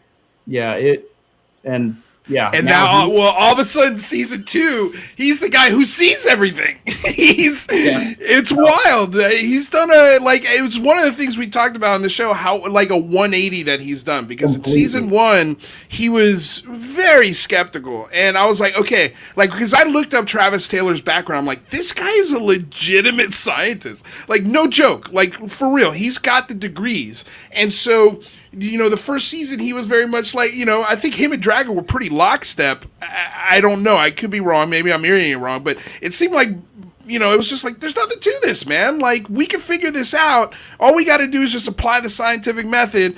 And now we're in season 2, and he's like, man, this is the craziest stuff I've ever seen. He's seeing portals, and he's seeing lights, and he's seeing, he's allowing me to stuff him in a silo. Well, and it's important to note, Travis himself has ended up in the hospital with injury. Right. That continue to be unexplained to this day. And it's become very real. Travis has gone from being what I would say a healthy, open-minded skeptic. He was willing to come with an open mind, to his great credit. And he's not a believer. Travis has passed over the line into being an experiencer. And when you're faced with a compelling experience that you cannot deny, that you cannot unsee, and it happens over and over with multiple witnesses, with data, hard data that supports the reality of the phenomena, if you have any integrity as a scientist, you have to take a step back, and you have to humble yourself and say, and to Dr. Taylor's great credit, Dr. Taylor he's become an incredible member of the team.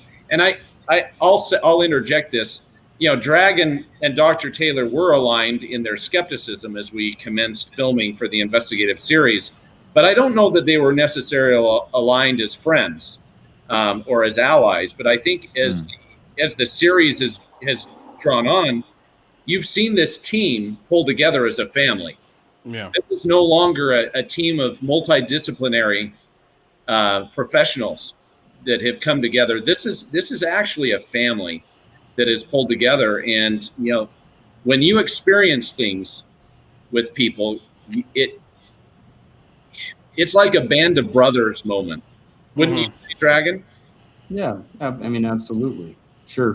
Hasn't it? It's made you guys closer.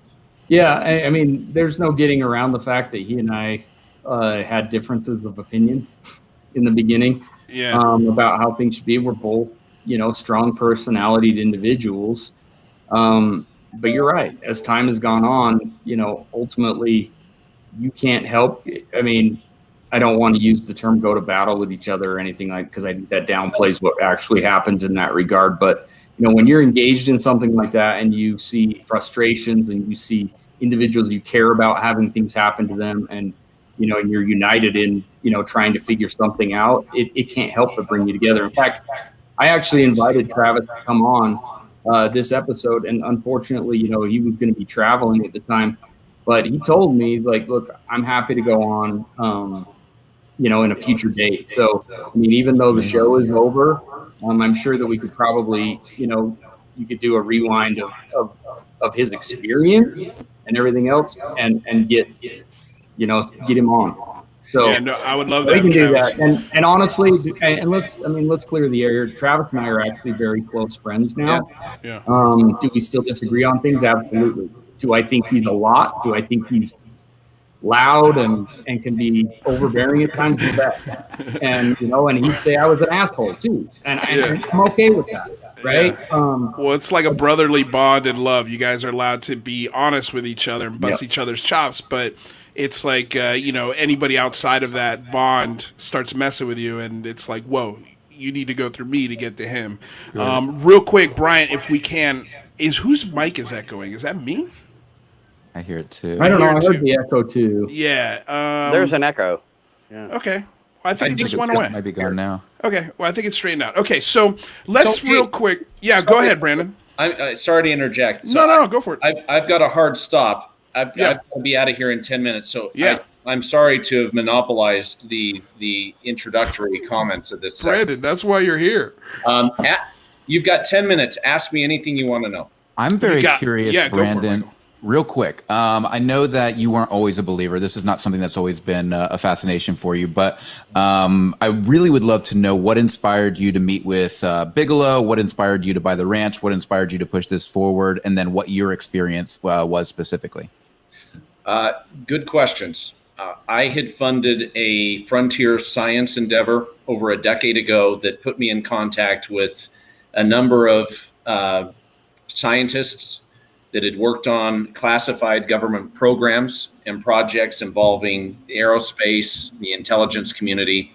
And even though that project and that endeavor concluded in late 2013, I maintained those relationships and had credibility with those individuals. Unbeknownst to me, they were the science advisors to Robert Bigelow.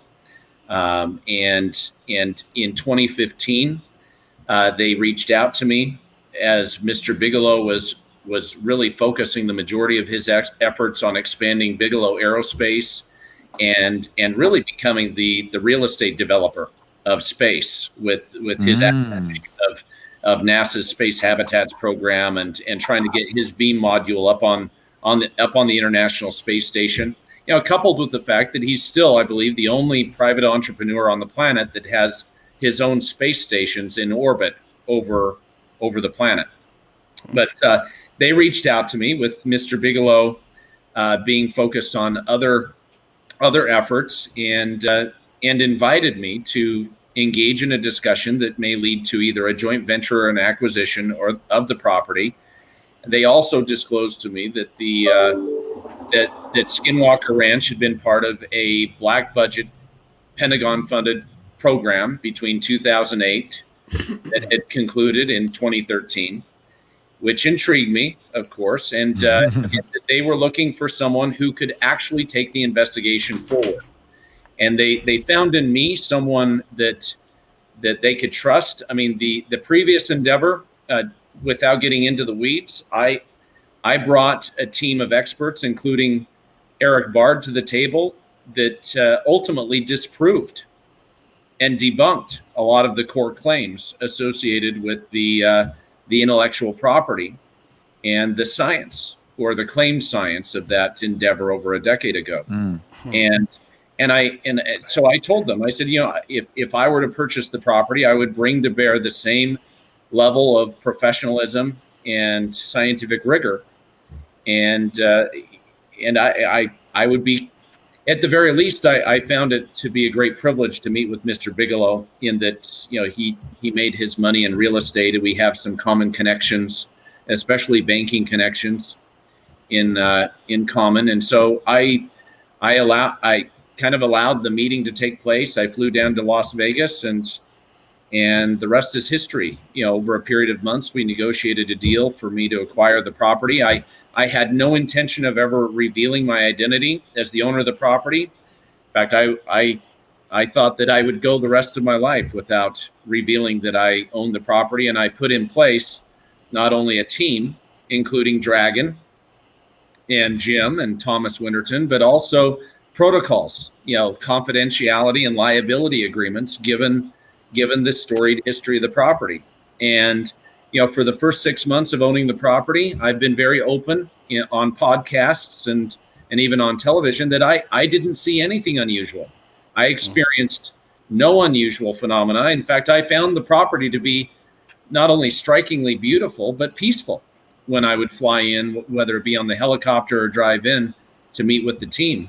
And it was only after 6 months of owning and really studying the property that I ended up having my own compelling experience where I saw in broad daylight with multiple witnesses what can only be described as a flying saucer, as a UFO craft above the mesa.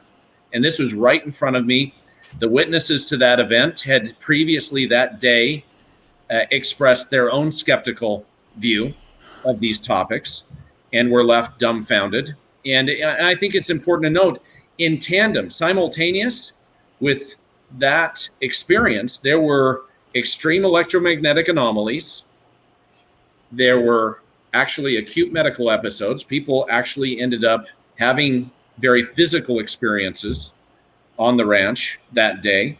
within that same period of time. And even though my own witness experience happened over about a 20-second period of time, it changed my perspective and my worldview. And we really, I think from that point forward became even more aggressive and steadfast in our approach to documenting and better understanding what we were experiencing there at Skinwalker Ranch. Is that data proprietary, or are you going to be releasing more data on the website? I know you had mentioned that at some point in the past. I was just curious if that was something that was still under discussion. Yeah, we've established a web portal at www.skinwalker-ranch.com for the purpose of publishing and disseminating information and engaging with the public on a peer-reviewed kind of basis.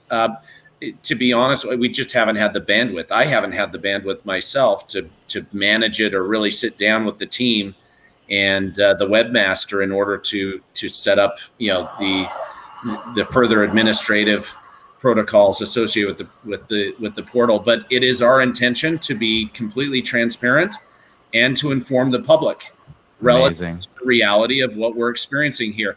I see my ownership as a stewardship. I see this as a very important stewardship, and it is our responsibility to bring the reality of these topics to the public view. And that's what we've tried to do. As much as people have criticized the medium of television and the History Channel investigative series and the stylistic elements associated with the show, I don't think anyone can deny the fact that we have presented a very informative and transparent view of what is happening on a day-to-day basis with the team as they've been conducting, a very rigorous investigation and scientific research study there at Skinwalker Ranch. Will there be a season 3? Well, that was gonna be my question, Michael. Is there gonna be a season 3, Mr. Fugal? Let's hope. Well, let's just say I don't do anything half-assed. And I don't do anything halfway, and I certainly intend to finish what I've started, and do so in a way that I think will continue to inform the public. And so, yes, I think no matter what happens, you can look forward to us engaging with the public, and stay tuned. I think we're just getting warmed up. In the same way that I believe that we're just scratching the surface of understanding the phenomena at Skinwalker Ranch. Yeah, I think we are just barely getting started with really being able to have the right vehicle to inform the public and allow all of you to take the journey with us. And I hope that's how people have felt. I mean, my vision for this investigative series was not only to present a true factual account of what is happening with our team, but to allow the public to enter the gates, if you will, right, and to be able to be there as kind of as an observer along with us as these events unfold. And so, what you've seen in season 2 and also season 1 is a presentation of experiences, of facts that have not been embellished. Nothing has been contrived or fabricated. What you're seeing, although it may remain open to interpretation, and we have yet to really explain a number of the events that have taken place and have been captured on camera. I mean, this is a true account of what we're experiencing at Skinwalker Ranch, which is unprecedented. I mean, can you imagine if you were to go inside Area 51 and have unfettered access for 4 months at a time with a team of scientists and investigators? Yeah. And this is Area 52.0, private sector. Right. No, Amazing. I think my biggest pushback, I think you're right. I think it has a lot. We've gotten a really nice sneak peek into Skinwalker Ranch, a sort of behind the scenes look.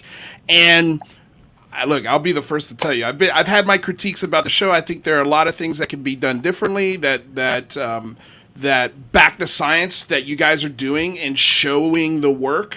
But it's a TV show. I understand. Look, you don't edit it. Dragon doesn't edit it. You guys don't make those decisions. Yeah. You just show it. You show up, you film, and then the show gets produced and made by a whole group of other people. Yeah. My only pushback. we do our best. And sorry to interject, but just because my time is short, and I'll have to vacate, and then I'll have Dragon pick up the you got it on here for me. But I think it's important to note that 95% of what is filmed ends up on the cutting room floor. Right. And it's not intentional. It's just part of the time process associated with it. No, for sure. And it's a learning process. It's a humbling process to go through this. And we're learning. I think you've probably seen a progression from season 1 to season 2. Big time. Where we've gained a better understanding of what works, what doesn't work, and I want everyone to know this is completely unscripted. Yeah. No one has ever put a script or talking points in front of me or in front of Dragon or Dr. Taylor. What is being presented is truly unscripted and unpolished. None of these people, with the exception of Dr. Taylor, had ever been on television before or in front of a camera. And, you're seeing a very human, very real drama play out that happens to be on the most scientifically studied paranormal hotspot on the planet. And it's terrifying to a degree for all of us involved, because we're unfamiliar with the television medium, and it's kind of like being put naked out. Yeah, no, I totally get it. I'm an actor, so I understand the editing process, and sort of once it's out of your control, you really it's anybody's guess what it's going to look like or how it's going to turn out. So from that aspect, I really respect that you guys took that chance, that you guys actually did it, trusted a production company to do it. And I agree. I think the differences between season 1 and 2 are phenomenal. I want the data. I want the people, the internet, and all these folks to look at the data you guys have collected, open source it, and start maybe giving you guys some ideas, different ways to think. But here's the thing: bear in mind, when you're dealing with FLIR camera footage, when you're dealing with thermographic imagery, although there's metadata that accompanies that, or you're dealing with elevated RF and the signal processing that goes into analyzing the anomalies that are occurring, it's not as simple as just doing a big data dump on the public. Right. What the public needs to realize, including you find people on this show, is what you're seeing. What do you think we're presenting? This is freaking data. What you're seeing is data presented real time and in a very tangible, active format.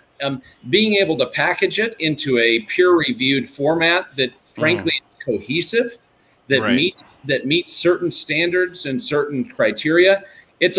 We're in the wild, wild west. I mean, we're in the frontier. We're kind of on that with Skinwalker Ranch and this entire endeavor. We're like being on that old world map where it says, "Here there be dragons." Right. You've gone off of the known map here. Or at least we're into uncharted territory. We're in the frontier. Well, I'm glad to hear you say that. I'm really happy to hear you say that, because I think it adds a lot of perspective as to why maybe we haven't seen the spectrum analyzer, files and stuff like that. Because, like you said, you have to present it in a format that's scientifically viable. You can't just pop it on a website and expect people to understand it, or even, I mean, like you said, do you guys even have the bandwidth to put all of that data on there? Well, and as much as we want to share every bit of it with the public, we want to be transparent. I have no obligation to share this. I'm doing it out of the goodness of my heart, because we're all in this together. Again, I see this as a stewardship, but me trying to cull all of the data and trying to determine, out of thousands and thousands of pages of streaming, radio frequency anomalies and a lot of the footage that we've been editing and pulling together relative to the phenomena, it's very difficult to present it, even to the most seasoned experts. I mean, try to find a signal processing expert that can actually make sense without fully understanding the context and the setting, the environment under which a lot of this. I mean, again, we're in uncharted territory, and this isn't me being critical. This is me being passionate with you. I'm with you. Yeah. I mean, this is... you're adding beautiful perspective to this, because this is stuff we didn't know. The government UAP report. Correct. Yeah. Not a digital file with that. That's a great point, James. It's like this. Have you guys seen that show, Stranger Things, on Netflix? Yeah. Okay. It's like screaming at the kids on Netflix and saying, show us the data. Give us the data for the upside down. Right.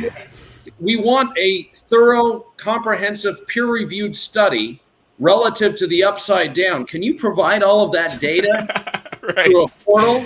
Right. And by the way, let's make sure that it's properly peer-reviewed at the same time. It's like, even though we're going to get there eventually, it's not as simple. It's not linear. It's not as linear as it looks. So, anyways, I love you. Brandon, thank you. Thank you for coming back to the show. We definitely would love to have you back on again in a longer format version. We're doing the Big Phone Home 2 again, so we're going to be reaching out to our representatives and trying to get some more movement and discussion going forward on this topic. You're a huge part of that because I know you're very active in your community and also with your local and state representatives. So picking your brain on that, I think you're so valuable when it comes to that. So we really, really appreciate it. And I'll open the floor to leave your final thoughts. No, just appreciate you following our journey. We really do believe that we're all in this together.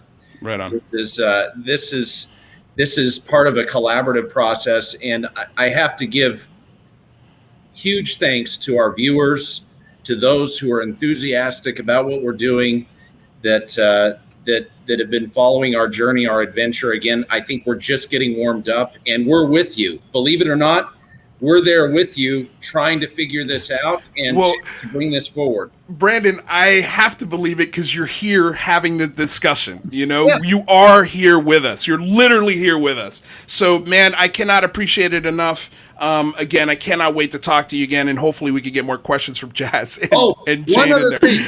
One other thing that I'm gonna say to just differentiate our effort. Do you see us peddling any books? Nope. I have yet to take a penny personally relative to my involvement with this investigative series. Well, we say that all the time. You didn't buy this property to put a hotel or build a pool or invite friends to party. You bought it because you were genuinely curious. You're not making money off this property. Like, I look at you and I say, this guy doesn't buy property to lose money. Like, that's not the move, So we agree with you, man, and we back you up on that for sure. No, our effort is sincere. Yeah, we're trying to do so with integrity, with transparency, and with a sense of style as well. I mean, I like to say I don't do anything half-assed. People gave me a lot of shit about driving Travis Taylor to the airport to hop on the helicopter in my Lamborghini. And I'm like, why wouldn't you? That's what I drive every day. Yeah. Would you feel more comfortable if I went and rented a pickup truck for the day, or do you want to see it real? Is this reality? I mean, look, based off those two suits behind you, we know it's all about style, my friend. Go jump in your Ferrari now and go to your appointment. I know you're behind, so thank you, Brandon. Jumping on, Brandon. I appreciate it. Thank you, sir. I'll be evading highway patrol over the course of the next 30 minutes. All right. Well, be safe. Thank you. Thanks, Brandon. That was awesome. Amazing. Absolutely amazing. See, how can you not just like that guy? Dive in and love and everyone's like, oh, you and Brandon's relationship. How do you not just? I mean, you're passionate about everything. Dragon, bro. I'd be opening the door for that guy, just like you, my man. All day. I'd be opening doors all day for that dude. All day. So guys, I'm sorry we didn't have a ton of time. I mean, he did filibuster the first 10 or 12 minutes, but he came out hot, came out fiery. I really dug it. I'm so glad to be here. That's who he is. And like I said, we'll get him back on again. I was just grateful because literally I've been texting him all week. And then at like 3:00, he's like, yeah, I'll come on for a half hour. I love it. Well, dude, we appreciate you reaching out and making the effort, man. I know because you were in contact with me all week, and I was like, dude, you're going above and beyond. So we appreciate you doing it. You can see why. Look, I can say my part and everything, but coming from the guy that's put not only his time investment, but his massive monetary investment and his heart and soul. I mean, you can see the passion. you can see, and so anyone that questions his motives or questions, whether or not he believes it or not, that's why I like having him on stuff like this, because sure, his canned things that he says he's sincere, but the way that it comes across sometimes when he's closing out the show is very dramatic. Right. And so on and There's so music forth. and But that's what got me to go stand out in the heat in the desert is that, Right. I mean, and that's what it's about. And you know what, to answer people's questions, how dope is that John Wick suit? Because that's what that is. Is that what that is in the back? Yeah, That's John yeah, Wick's suit. What yeah, was the so- green? so you have to Okay. know- So the You have to green know something parka about- yes, that is unbreakable. I'm okay. Wow. So those are, and they are the actual ones used On set. in the film. He loves pop culture. And he loves movie Yeah, I paraphernalia. wanted to ask him what his favorite Marvel movie or show or superhero. Yeah. I would. Well, Jane, I had a whole bunch of things I wanted to ask him. That it would have been really great if anybody else got to ask him any questions. But I'm sorry, Well, Jazz. I'm sorry. I'm sure you Look, have better ones than me. I guys. know how big. I know he was already behind going to do some really important stuff today, and so I kept looking at my watch, going, "Dude, you got to shut up and get out of here." Yeah. Okay. Well, let's bring Jazz in now. Okay. I'm sorry, Jazz. I'm sorry you didn't get. I know. I was like, Jazz didn't get a question in, and I know he's gonna be upset. So let's talk about the episode, because we got about 20 minutes to break this episode down. It's episode 10, called "It Follows." This was a great episode. I really, really dug it. Jazz, let's start with you. Where do you want to start on this episode? I don't even know, man. I mean, the biggest question that I had, and I went out because I always prepare for these shows, and I asked a lot of my readers a question that only Brandon could answer. Ooh. And you're right. I'm a little bummed that the entire thing went by and Jane and I got to say nothing. But that was a little bit of a bummer. But I guess, we can ask Dragon. This was the biggest one, and it's not so much about the specifics of the episode, which, by the way, I thought was a great episode. But I'll go ahead and ask Dragon. This was the number one question. If the show wasn't renewed on History, if there wasn't a TV show for another season, would the investigation be ongoing at the same rate that it's been ongoing? And if so, where would the public get the information, or would the investigation end? And I know that sounds a little accusatorial, but there are a lot of comparisons between Finding Bigfoot and the show, and we've talked about that before. Yeah. So Dragon, if History Channel called up tomorrow and said, sorry, the ratings weren't good enough, we're not going to do it, would you still be out there working? And would Brandon be out there working? And where might we find that information?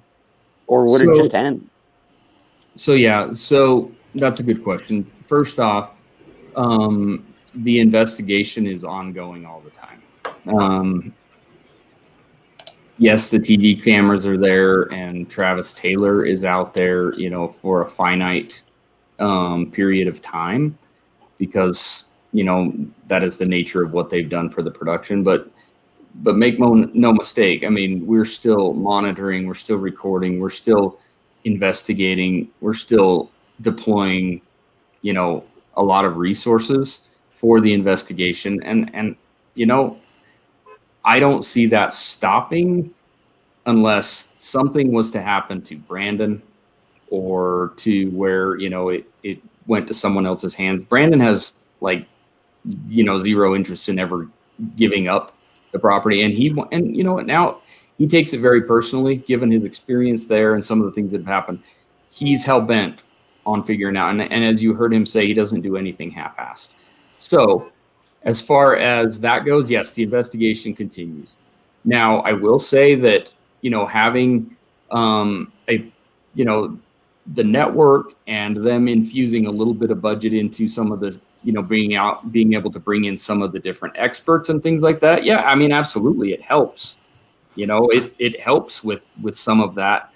But we've actually had these discussions because, as anybody that has dealt with networks, entertainment, and everything, there are no guarantees.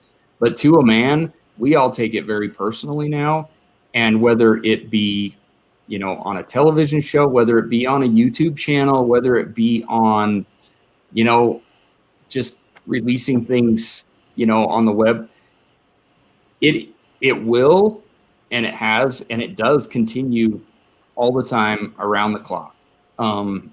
Is it always going to have camera guys there that are going to capture it in such a way that's so visually pleasing or whatever it may be? No, it may not. It may be surveillance cameras, it may be handheld stuff, it may be whatnot. But yes, this isn't a made for TV thing. You have to know that Brandon bought the ranch in 2016, and a lot of the footage that they show of it's dated long before there was ever even any talks of a television production or anything like that. This was something that he had an experience, became passionate about, and has been deploying resources for, and will continue to do so. So yes, I know that sounds accusatory, and yes, I mean, obviously it's great to have people interested and have a show that people are watching and that is popular or whatever.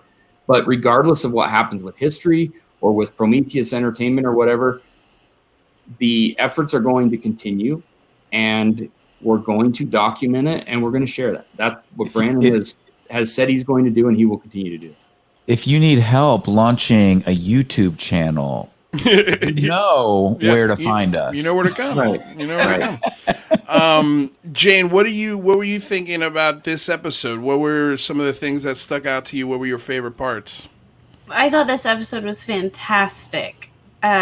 Just the entire helicopter journey. Dude, the helicopter. Can we talk about the helicopter, please? Let's talk about the helicopter, because this helicopter reminded me a lot of a story that we heard, I believe, on season 2 of Unidentified, with an altimeter reading going off. And it's one of the best stories in all of the entire both seasons. And an altimeter is not something that just malfunctions. It's such a rare malfunction. Pilots almost never see it. As a matter of fact, I'm forgetting this gentleman's name, but he said in all the years he's flown, he's never seen a faulty altimeter. It's a very simple piece of equipment. All it is a radar that shoots a laser beam down, and as soon as you get to a certain distance, it clicks on to let you know, okay, you're 1,000 feet from the ground, you're 500 feet from the ground, and so that way when you're landing, if what you're seeing doesn't feel right, you can check that altimeter and know that you're right.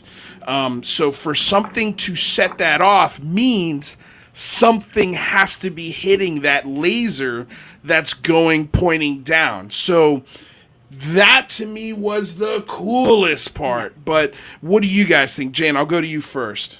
Well, it was so cool. I thought this episode was so fantastic, even though the flashback thing kind of happened too. I was like, but it was great because then we got to the theory kind of at the end. My only thing was I wanted to fly higher, because it seemed like as they were going higher, it was malfunctioning more. So it kind of reminds me of the Ghostbuster scene where, because you've got your spectrum analyzer and your gamma ray, and you run into the library, and then the ghosts are there, and it's okay, let's get out of here. Yeah.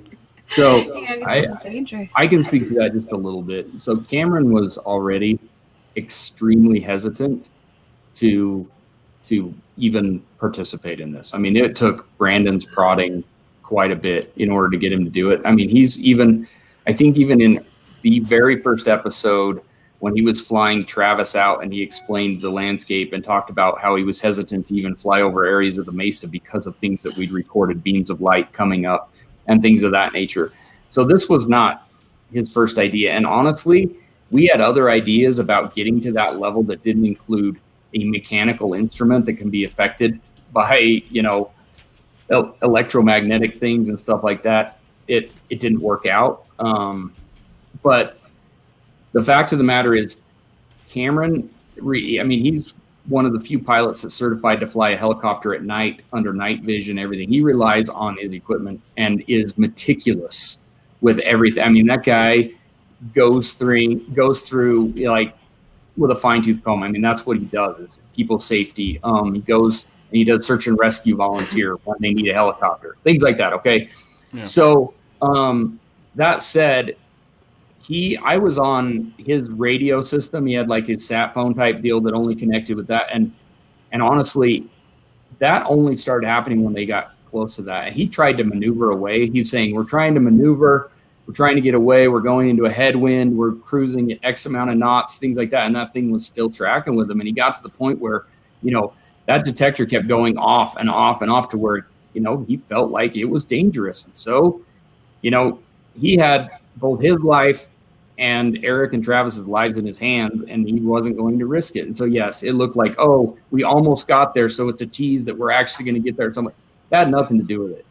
Literally, he was physically shaken. They were all physically shaken when they got on the ground. I believe that he was shaken. Yeah, I totally believe that he was shaken. I think in Ghostbusters, they're truly shaken. Like, they're actually seeing a ghost. I feel it's getting real. Like, these are real experiences. Like, I felt like I was watching, like, a real almost UFO encounter. That I was sweating. Yeah. I was literally sweating when I was watching this, and that thing just kept going off. Can we do a follow-up on that, by the way? I was sweating on the ground. What's the follow-up, Jess? Just as a follow-up, because that was on my list, too, that I wanted to ask Brandon about. After we saw the thing with the 40-foot indication of something below us, 50-foot, things like that, was that system tested specifically after the 100%. Flight? Yeah, in fact, I'm not trying to be a dick. Seriously, Dragon, I'm not. No, it just comes naturally. I get it. Who did the testing afterwards to make sure that system was functioning properly? Because I'm a radar guy, and that's not something that's supposed to happen. If you were getting a return 40 feet below you when you're more than a mile up, something really bad is going on. Either your equipment is malfunctioning or there's something you can't see that it's hitting, right? It's one of the two. Was there a full system test done on the helicopter to make sure that it wasn't just producing bad returns? That's another question that I got when I put it out there for the public. Yeah, so I can speak to that a little bit as well. So the interesting thing is, after they started descending down, it started working fine. Even when they were landing, everything like that, it was working fine. And we even watched it on the transponder data of to make sure that they were in sync. And then before Cameron even agreed to fly away again, he tested it multiple times going up and down onto the helicopter pad and things like that, because there was no way. The line that he takes back to the airport where his where the hangar is over mountainous area with trees and everything like that. It was he relies on that piece of equipment heavily, and I can't speak to who actually went through it after the fact, but I know for a fact that he had the whole system overlooked, and there hasn't been before that time or since that time anything of the sort happened with that particular. Okay, that was, and thank you. You've addressed my primary question, because as a radar guy, I can tell you they don't fail intermittently. Right. Nope.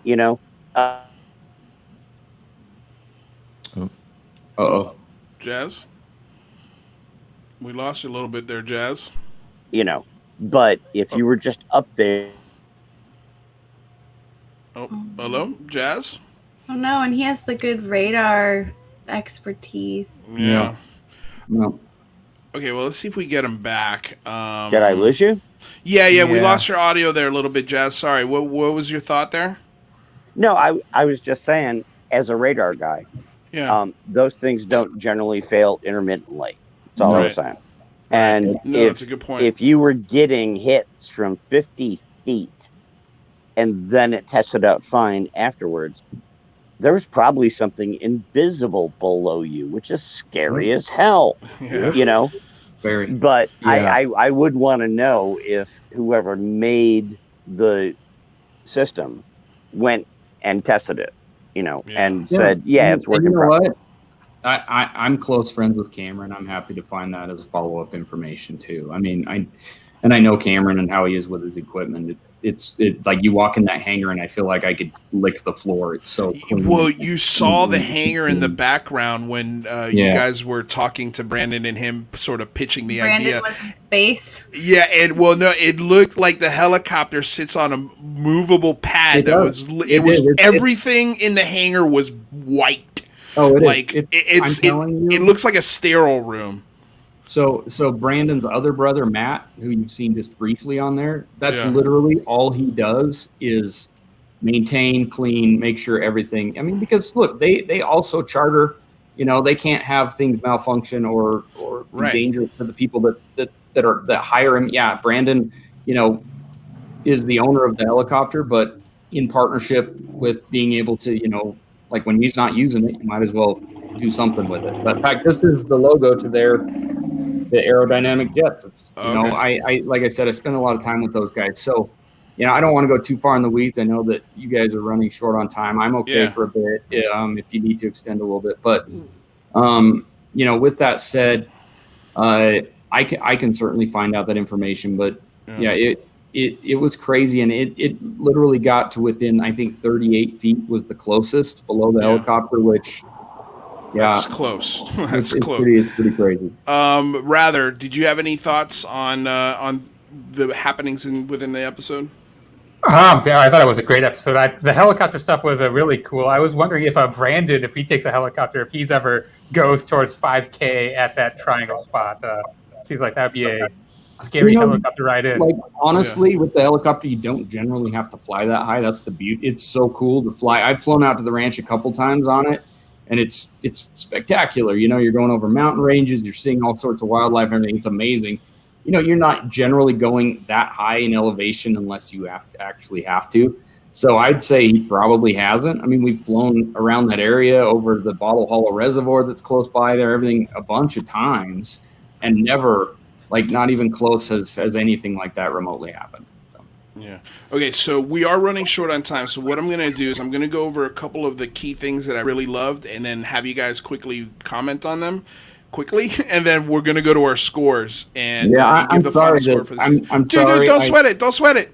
Look, we just had a great time with Brandon. You know, things got squeezed. It was quick. We didn't get enough time, but he'll be back and we'll get these questions going again. So it's not a problem, dude. I mean, you're a friend of the show. We could always have you back. So it's fine. I love being on with you guys, so yeah. Well, I know you do because you're here all the time, and I love it. So thank you. And that shirt, my God, I love it. Yeah, shirt is cool. Okay, so you guys end up doing a roundtable in this episode, and I thought this was a really cool part as well. One thing I know, I was like, why aren't they in the command center? I felt like it would have been easier to see the screen. You can answer that in a second. I'm sure there's something I'm missing here. Maybe there was just too many people to fit in the command center. That was my guess.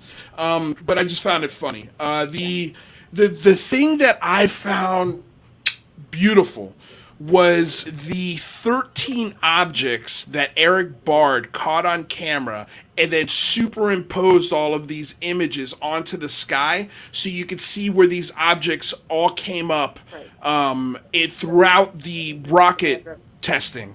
And holy cow, that was awesome. And then the cows got spooked. And then you guys started getting crazy magnetic readings. Your compass failed, which Jazz has mentioned on this show. To get a compass to fail like that is you would have to have an immense amount of power to do something like that. And I just don't think you guys are producing those kind of signals on that ranch. And then we went into Travis's theory, the asteroid impact, which I thought was awesome. I thought for sure he was going to flip the whiteboard and go wormholes, but he didn't. And then I'd go Yeah, exactly. So I thought that was a really cool idea. But the one thing that Travis put out there, and God, I think I'd said this earlier in the season, and I wish you guys had done it this season, was to put a balloon in that area that stays there for the entire season. Let it just sit up there, collect as much data as possible over a period of maybe 2 to 3 months, and then bring it down and see what we got. I thought that is a crazy, wonderful idea, and I hope you guys get a season 3 to do that experiment, because I think now we're talking. Can you imagine if you could put a recording of the seance from the rabbi up on that balloon and just have it on constant repeat? Who knows what kind of anomalous readings we're gonna get? I think it'd be really, really cool. And then the thing that I found interesting was Brandon wants to engage the intelligence community moving forward on this topic. So these are the things that they talked about at the roundtable. Rather, let's get your thoughts on it as quickly as possible if we can, and then we'll go to the scores.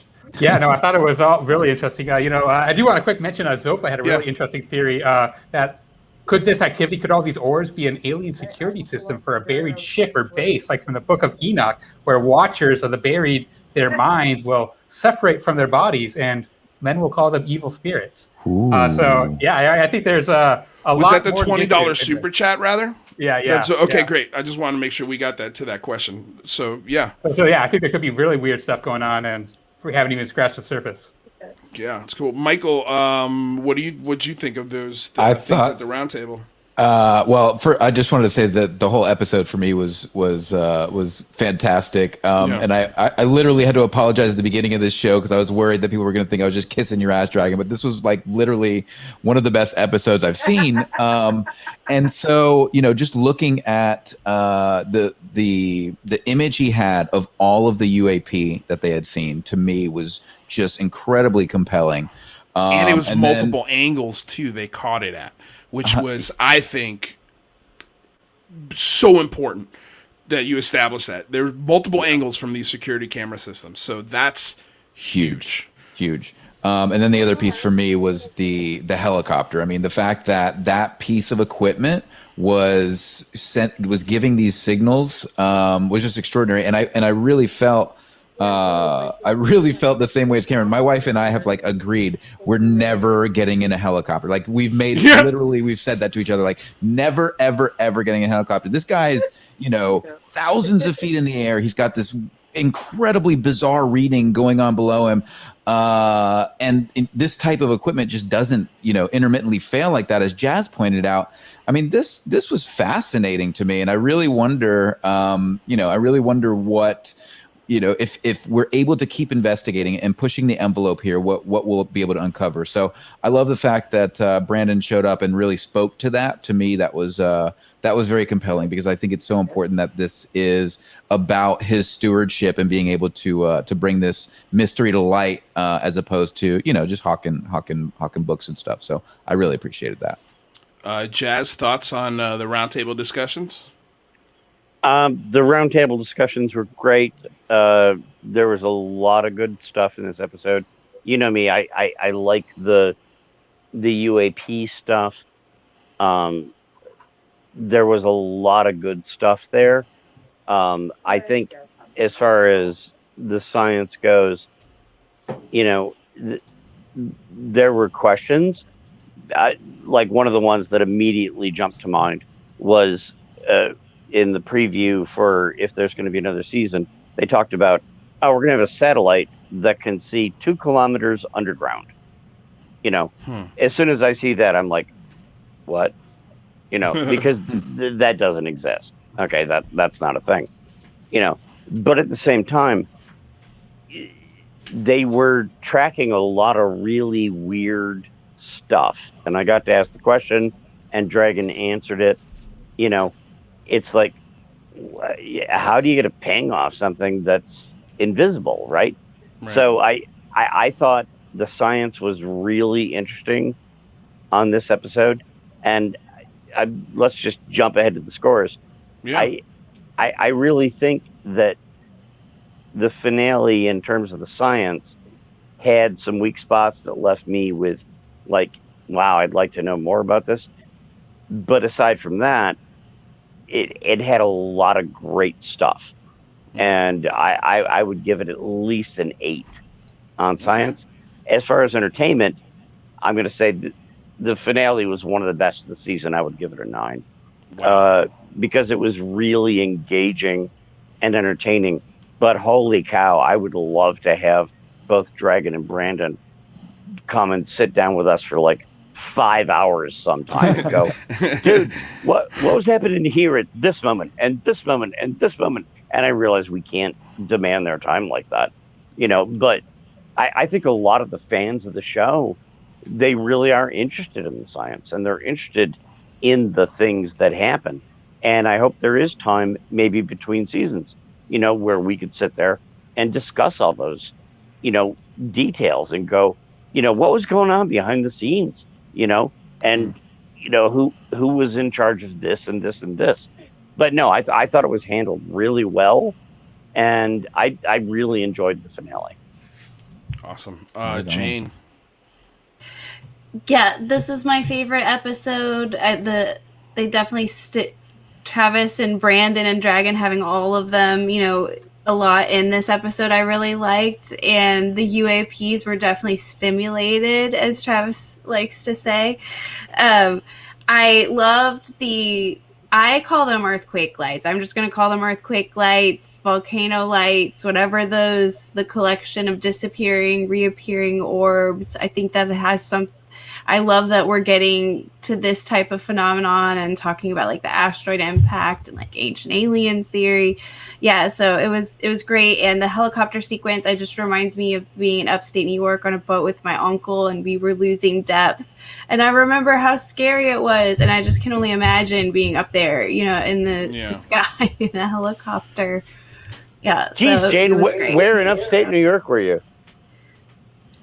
I want to say it's like Lake Sacandaga area. Oh, okay. So, yeah. All right. We have a camp up north of there in the Adirondacks, but I live near Sacandaga, so I was just curious. So, yeah, a lot of weird shit happens up there.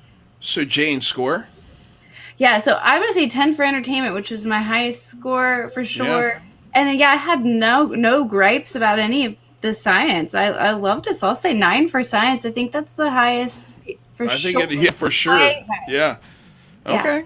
The theories. I like the theories. We've got Brian, I know it's kind of awkward to ask you to rate your own show, but how did you enjoy this episode? Because you get to enjoy it the same time we do, right? You don't get a sneak peek. Yeah. So, out of all the episodes, do you think that this one was one of the best representative of sort of what's happening on this ranch? Yeah, I honestly, like last year's wrap up, I hated. Yeah, I thought it sucked. We sat in the room and talked with the attorney general and stuff, and I thought it was just kind of a mail-in a little bit. Yeah. This one, obviously the helicopter thing, I mean, to experience it in person, I wasn't in the helicopter, but to hear, I mean, there literally was a little bit of panic in the voices coming from, the helicopter saying what was going on. And we were watching, like, my job was monitoring, the flight transponder so that I could tell them when they were at a certain, spot. Right. Because it's hard to tell looking down and things like that. And then all of a sudden I see it going haywire. It's like you can see their track. It leaves a track going all over the place. I'm like, what is going on? And that was when Cameron was like trying to do maneuvers to try and get away from whatever that was. So, I mean, it was really intense. So do you guys wish you had something like an infrared or something that sees in a different spectrum of light? There's so many things we wish we had. That's one thing I wish you had. Yeah. Honestly, going into it, we thought that they were going to go up and see if the tri-field meter spiked, or the spectrum analyzer went off, stuff like that. There was no chance in hell he wouldn't have gone up there had he thought something was going to track beneath the helicopter. Right. So, yeah. Well, let me ask you this. Do you think it's an experiment they're going to try again?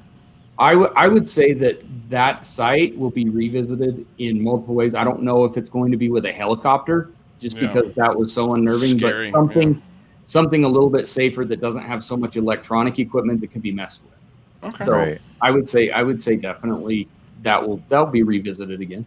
Yeah. So do you, Dragon, if there's something that can't be visually seen, but is showing up on an altitude detector on radar.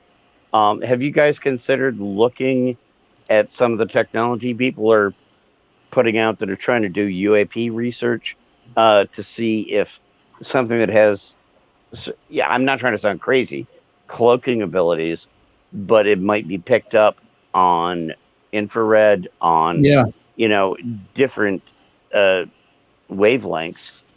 Sure. There are people that are like putting systems out there like, hey, let's look for stuff you can't just see with your naked eye. Right. Is that something you guys would be looking at?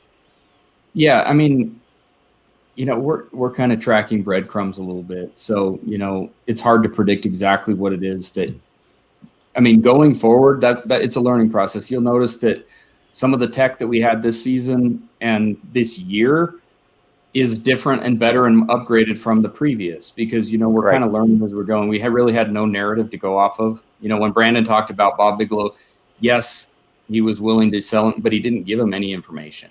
So as time goes on, yes, we've already, we talk about more sky-facing cameras. We talk about more, telescopic lens so that, we can get a better view of things, closer in, things like that. It's kind of, it's a little bit of a learning curve.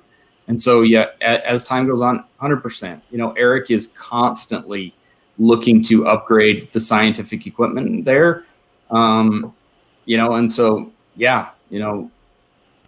this is a great comment. I wish that there was a do-all-everything kit that you could buy because we buy it. But until good luck, man. Good luck, seriously, because I think you're trying to get the data, and most of the people who watch this show, and Michael and Elise will tell you, these are data-driven people.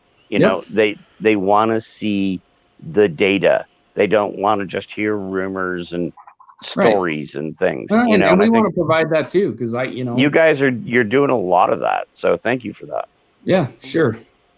And this is a cool comment from Kevin Childress. You can't solve this in just one episode. And that's true. Like, I think Caleb had hit on something when you guys were at the round table. He's like, this is going to take us a really, really long time to figure out. It's not going to be a 1 year thing, a 2 year thing. This could be multiple years. This could take a really long time. So we just have to be patient. Because you had said something too, like you believe, your personal belief, I think, was something along the lines of, you believe it comes in waves.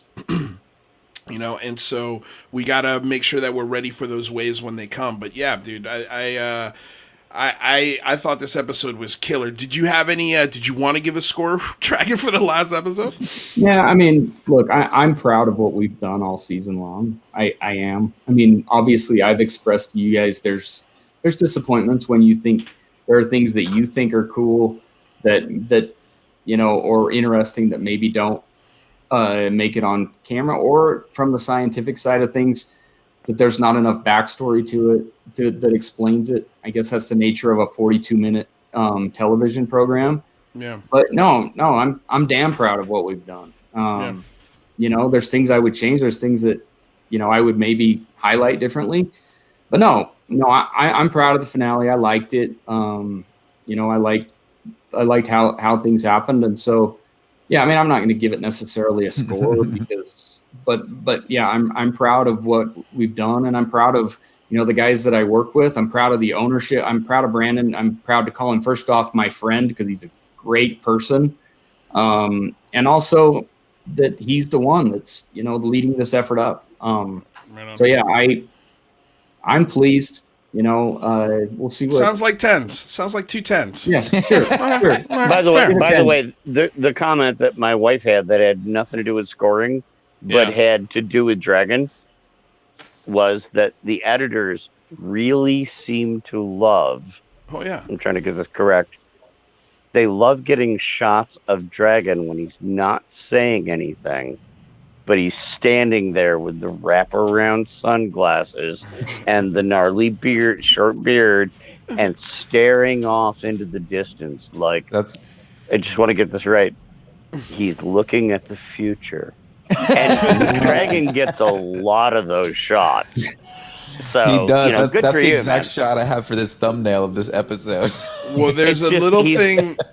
He's got the wraparound glasses. He's the man in black. He's out there staring like will I see the aliens in the next moment? You know, I love and it. that's the shot they have of Dragon. I think that's one of the most awesome shots. Well, Great. there's something that a producer's always looking for when they're on set, and that is for the camera to love someone. Mm-hmm. And I think the camera loves Dragon. So The camera that's- loves that's- Dragon. Camera loves No, you Dragon. guys- So, You yeah. guys are kind. Thank you. very much. Okay, so rather, let's get your final score. Yeah, Episode Travis- 10, season 2. Travis had a great, grand theory with the asteroid strikes, and I thought that was going to be really cool. But then he had one example other than Skinwalker where paranormal stuff happened around meteor strikes. So I thought that was probably the worst example of science in the series. So I'm going to give it a 3 for science because I thought that was lackluster. But I will give it a 10 for entertainment. That helicopter stuff was amazing. Dragon, your reactions are great. Thank you for an amazing series. Appreciate that. Michael. Wow, I never thought. I was not expecting a science score. I mean, dude, he's given higher science scores to episodes that I didn't think were But that was scientifically the one fun. science thing in the episode, and they kind of screwed it up, in my opinion. So, Well, but call it let's ask Dragon real quick. Dragon, were there any other examples that Travis laid that would just hit the cutting room floor, or was that example in Iraq where he drew the line of meteor impact and reported Ezekiel's wheel around that, but which is a pretty good. No, example. I hated the Ezekiel's wheel thing. Okay. I didn't love that, but yeah, that the reason he highlighted that area is so that he could go into his biblical transition. I wouldn't be surprised. I mean, honestly, so much went on in that conversation. You guys got to realize that those roundtable things they're 5-6 hours. Wow, and they're hard to film too. And to answer the question why it was outdoors, honestly, the stupid pandemic. They didn't want so many bodies packed in there, so that people wouldn't criticize, saying, "Why aren't you doing that makes and sense. Why are you indoors?" Yeah, So that's perspective. That's why. I mean, obviously, That's a good answer. That makes sense. That makes sense. And so, yeah, I know that Travis wouldn't have highlighted a bunch of impact areas and then only given one example if he hadn't vetted that out. And again, I tried really hard to get Travis on this episode, really hard. And he said that he would have been happy to do it. And he's like, anytime you want me to go on with you, brother, I'll do it. So amazing. But we'll get him back. But honestly, he was in LA doing some work for Ancient Aliens and was going to be on an airplane back right now, or else he would have done it. So we'll get him back. Yeah, I'd love it. Yeah, let's get him back. I'll try. I'll even try and twist Eric's arm as much as he hates this shit. Yeah. I really want to talk to Eric because I would love, because you'll get two polar opposites when it comes to science. Yeah. And that's the beauty of them is, yes, they butt heads a little bit, but they also complement each other with their approach they take. And so, you know what? I'm happy to try it, because for me to speak to the science is like, yeah, I know I've been around it and I hear it. And so I try to understand, but to get into the deep dive and be able to answer the deep finite questions like Jazz asks and stuff like that, you know, I try, but I'm no. Well, we'll make it happen, man. We got one. Like I said in season 1, I'm not a fucking PhD, right? Right. Exactly. You're not a PhD. You're just a security specialist. So Michael, do you want to give your final score? I mean, this I don't ever know what Rather and I are looking at, because we always see something completely different. But I actually gave it the best score I've had for the season on science, which is an 8.5. Now, I do, that is fair. Rather, the hypothesis that was created from a scientific perspective, that is a suspect for sure. But that being said, overall, I was blown away by how entertained I was as well. So I gave it a 9.5. So best scores for me for the whole season. And that's fantastic. I'm so happy that we get to entertain people and hopefully open their mind to things and, you know, have some fun while we're doing it. And then, you know, we get the chance to, it's amazing how the things we do impact individuals. I've had some amazing interactions with some people that, you know, I just feel like I'm just a guy on a TV show, and the things that they say and tell me how, look, you've brought my family together. You've done this. You've helped us out. I mean, that's what it's about. I love that. Right. Well, okay. First of all, I just want to say thank you to all of you guys for helping us every episode review, and this was fun, man. I can't wait for season 3 and to do this again. What are we gonna do on Wednesdays now? Oh, well, that's the thing. If there's anything out there you guys want us to review, we will definitely consider it, take a look at it. But I think Wednesdays are going to be a review day. If there's something that we can review, we'll review it. That would be sweet if Dragon could join us to review something else. Yeah, for sure. If Oh, he then wants to. then I could throw punches. That would- Exactly. All right. So Okay, if we're there's something doing you guys. Expedition Bigfoot, and Dragon's gonna review. but then Dragon's that gonna we might have to review watch that Expedition stuff. Bigfoot. Yeah, Right. it has to be something we want to watch. Yeah, that's true. Hey, come okay. on! I've actually seen a Bigfoot. Let's give him a chance. You know. Fair enough. All fair right. enough. Cool. All right. So let me give my score. These are gonna be my highest scores of the season. Entertainment 10. Absolute 10. It was the most entertaining episode of the entire season, other than maybe the one with God, I'm forgetting his name. The gentleman who wasn't shown a lot this season. Why am I forgetting his name? Uncle Jim. Uncle Moore. Jim Morris. There was the one episode where he was highlighted. That was very close to my favorite episode, but this one just beat it. So a 10 from entertainment. Science score. There wasn't a ton of science done in this, but the altimeter, that was huge for me. And the multiple angle layered pictures with the UAPs was amazing. So I'm going to give this science score a 9 for this episode. This is hands down my favorite episode. I thought you guys really ended and stuck the landing on this final episode. It was good. Can we finally put to rest that Jack Ryan is not the dragon? Yes, we can put that to rest tonight. Jack I don't Ryan know is if you know definitely not this the or dragon. not, I thought for a hot second that he was you.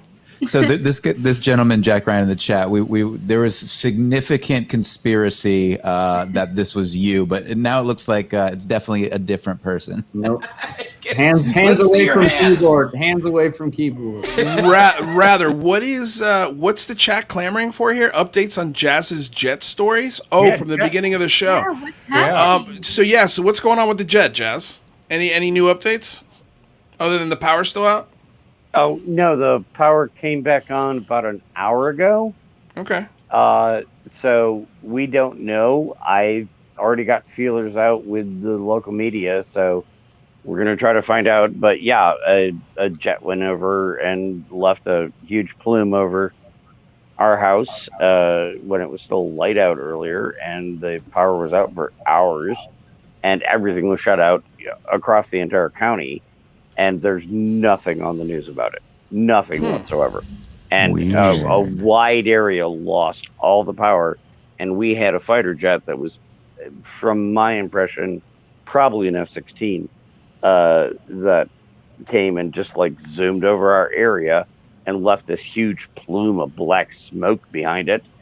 I'm not speaking from a position of ignorance. I've watched Tomcats forever. I was in the Navy on an aircraft carrier, and now the power's back on and there's not a damn thing on the news. So I'm checking it out. I'll be putting in FOIA requests. Keep us updated, Jazz. All right, well, keep us updated. Jazz, I apologize again. I'm so sorry that you didn't get any questions in. We didn't know that Brandon was going to be here. It was a very last-minute thing. So the scrambling of questions, I'm sorry. I know you all hate me. It's okay. No, we don't hate you. We love you. And listen, next time he's on, I swear to you, I promise you, I will let you open the questions up, all right? And I know Bryant will bring these folks back because there's going to be a lot more discussions to be had in the future. This isn't, as we've heard from Brandon, this isn't the end of the Skinwalker Ranch. He's just getting started. So stay tuned. Let's see what happens. All right, Michael. Let's do this. What an amazing show. Thank you all so much for joining us. If you haven't clicked the subscribe button or the bell, make sure you do so right now so you can get UCR 3 days a week, Monday, Wednesday, Friday. For those of you who stuck around in the chat, thank you so much. We really appreciate all of your time. You guys are all amazing.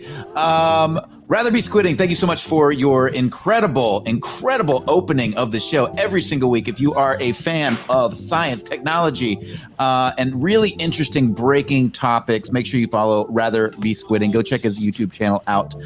Any parting words, Mr. Rather? No, great season for Skinwalker, and yeah, as always, great time being here. Do we have another video coming up soon, rather? I'm behind schedule, but hopefully this week I'll get one out on these baby universes. So, and I found out a better name. I think they're going to be named Harvey Levin. There it is. There you go. He beat me to it. I was like, oh, I gotta cut him. Where's the button? Okay, excellent. There you go. Amazing. Dragon, my goodness, thank you so much. It's been a pleasure getting to know you over this very short period of time, but my goodness, you have become such a friend of the show and a friend of ours. So thank you so much for all you do. Thank you for bringing it real to the people. Anywhere, do you want to tell people where they can find you, or any final closing thoughts you have? I know you're not a big social media guy, but no, you guys have been great. I'm glad that I've had the chance. It's been really fun, and yeah, I consider you guys friends too. So reach out. You know how to get a hold of me. We chat. I can't wait to when I go visit my dad. I'm definitely gonna be giving you a buzz because he lives in Utah. Oh, and I know Carl Vibe is dying to meet you. So maybe we can all hang out at Carl Vibe's place because apparently he's got a hot tub, 5 bedrooms. And, he's got a dope place in Utah. And no one there to hang out. So dude, hopefully we can make that happen. Yeah, if that happens, I'm literally dropping everything and getting on a plane. You guys have been really good. I can appreciate everything that you do, and thankful that we can have fun and just have some banter. You guys have been great. So thanks if anybody wants that shirt, Dragon, where can they get it? So I know that Brandon, he produced some of them. I've given them to my kids, have them, stuff like that. I know that his intent is to have them out there, but he's just been so incredibly busy. So hopefully soon enough on the website or other places, you might be able to. There's a few different patterns. You know, obviously this one's my favorite. So, but we'll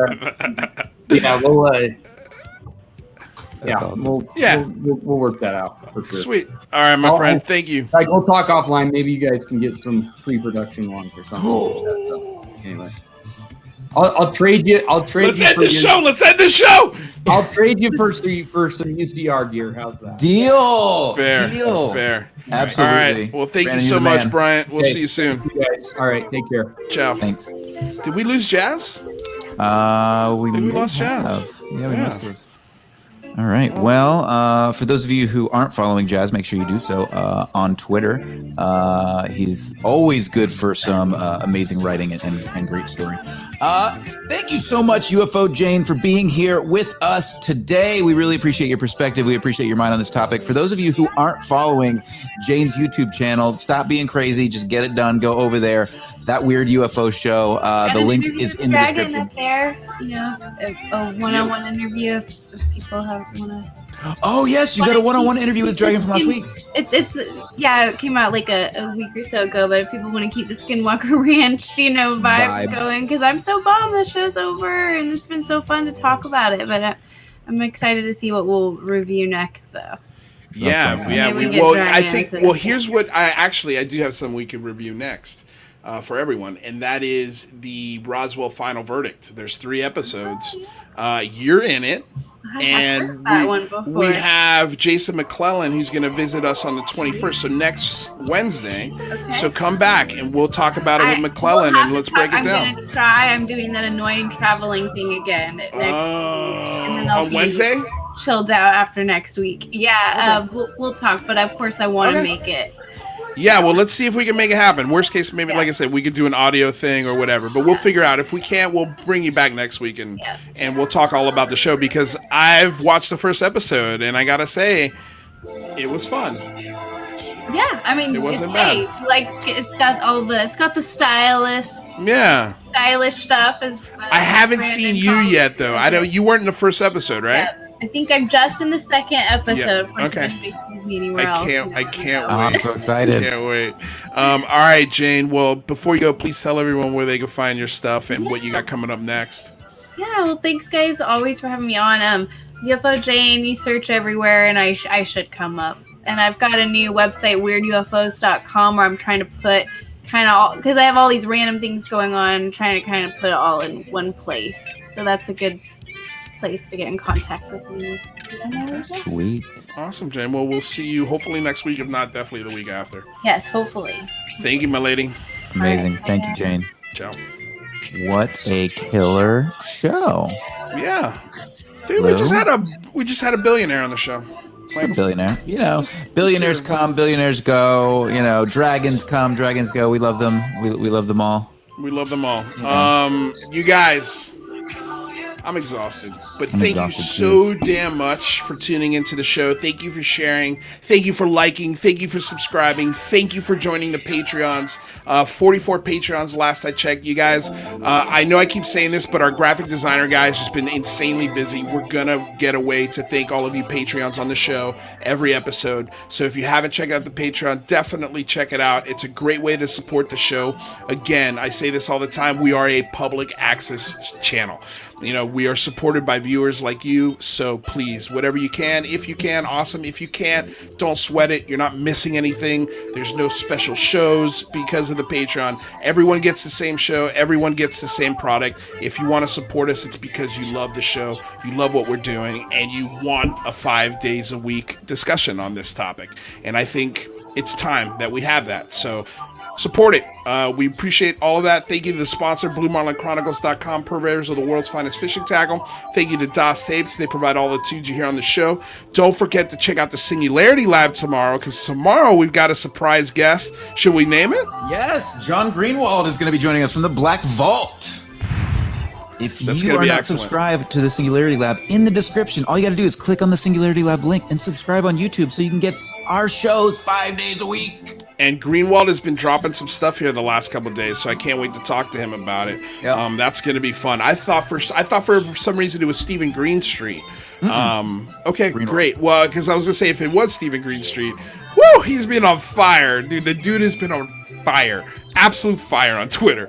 Yeah. And I'm in this epic Twitter thing that honestly, you guys, look, if you reach out to me on Twitter and it's a huge argument and there's no answer, especially if there's no right answer, I'm going to comment on it once and that's it. I'm not going to have the 400 thread Twitter discussion with people.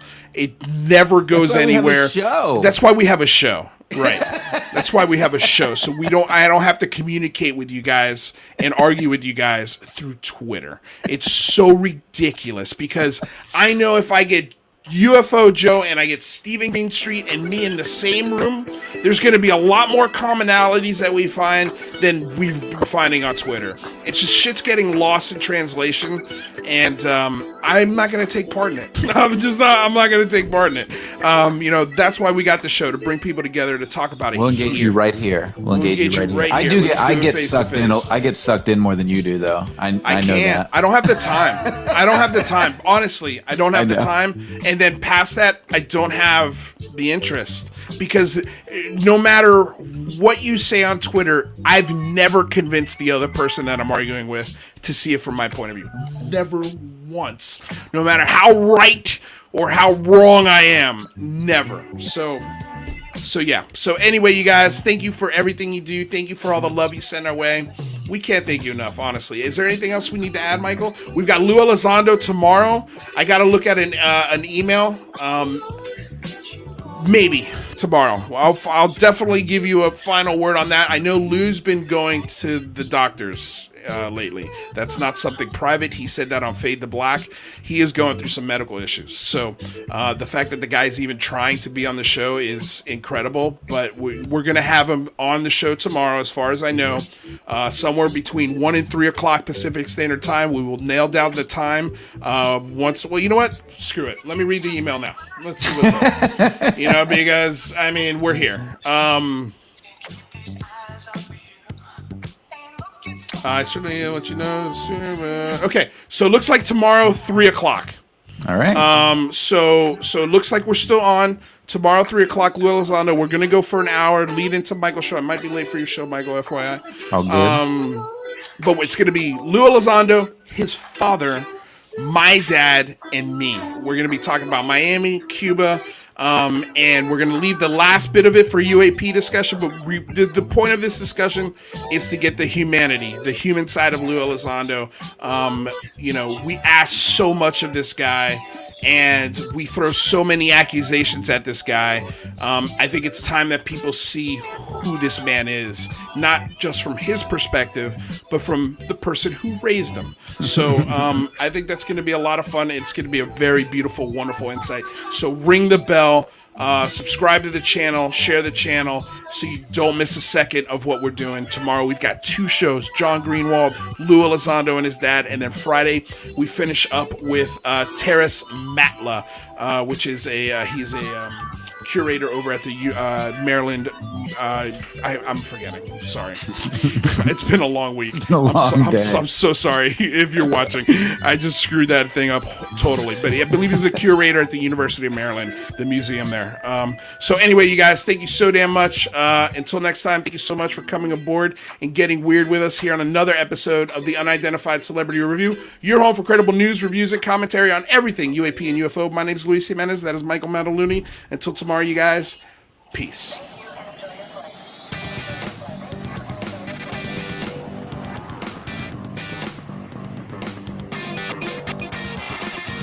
Ooh.